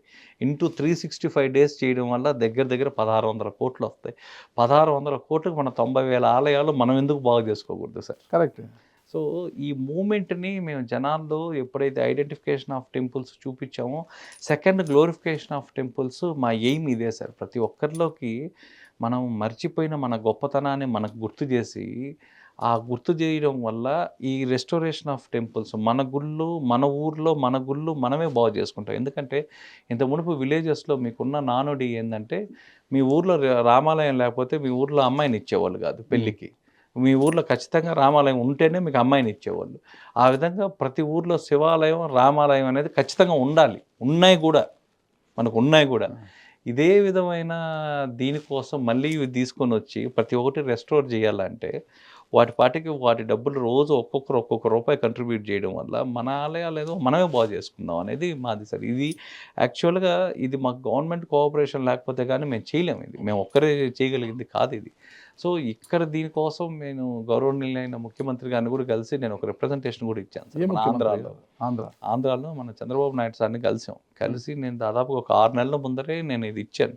సార్ మేము ఒక దీంతో వెళ్తున్నాము, సో మాకు మీ కోఆపరేషన్ ఉంటే ఇది మనం ఏదన్నా ఇంకొక కన్సల్టెన్సీ కేపీఎంజీ లాంటి కంపెనీని ఏదన్నా ఒక కంపెనీని తీసుకొని, కేపీఎంజీ అంటే సార్ ఒక కన్సల్టింగ్ కంపెనీ, ఇప్పుడు మీకు ఏది కూడా ఈ కేపీఎంజీ అనేది చాలా విశేషం సార్. ఏదైనా కాంట్రాక్ట్స్కి వీటికి అన్నిటికీ కూడా ఈ కన్సల్టెన్సీ ఫాము చాలా యాక్యురసీ ఉంటుంది అన్నమాట. వీళ్ళు ఏది చేసినా ఒక స్కీమ్ని కానీ ఒక పాలసీని కానీ ప్రజల్లో తీసుకోపోవాలంటే ఒక ఎఫెక్టివ్గా తీసుకెళ్తారు. సో ఈ ముగ్గురు కలిసి వర్క్ చేద్దాం సార్. ముగ్గురు కలిసి వర్క్ చేయడం వల్ల వచ్చిన ఫండ్ ప్రతి టెంపుల్కి, ప్రతి ఊర్లో ఉన్న టెంపుల్స్ రెస్టోరేషన్కి ఉన్న లిస్ట్ అన్నీ ఇప్పుడు మా దగ్గర ఉన్నాయి. ఏవేవి జీవనోద్ధారణకు కావాల్సిన లిస్టులు మా దగ్గర ఉన్నాయి.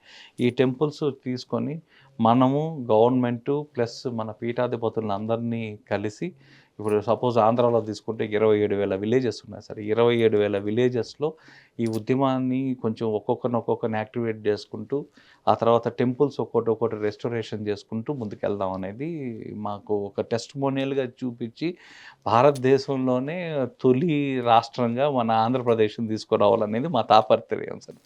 ఇంటెన్షన్ తెలంగాణను కూడా సార్ మన తెలుగు రాష్ట్రాల్లో మాకు ఏదైతే ఉందో, తెలుగు రాష్ట్రాల్లో ఈ ఇనిషియేటివ్ చేయడం వల్ల ఇది మొత్తం ఒక ఇండియాకే ఒక పేరు తీసుకొని వద్దాము అని సార్. అంటే మన ఫండ్స్తో మన ఆలయాలు మనమే బాగు చేసుకున్నాం. తెలంగాణ ముఖ్యమంత్రిని కలిసారా సార్? లేదు సార్, కలవలేదు. ఆయన ఇంటర్వ్యూ కోసం వెయిట్ చేస్తున్నాం, ఇంకా మాకు ఇంటర్వ్యూ రాలేదు. ఒక మంచి లక్ష్యంతో ముందుకు పోతున్నారు మీరు. ప్రభుత్వం సహకరిస్తే ఇంకా మంచి ఫలితాలు తీసుకొచ్చే అవకాశం ఉంది.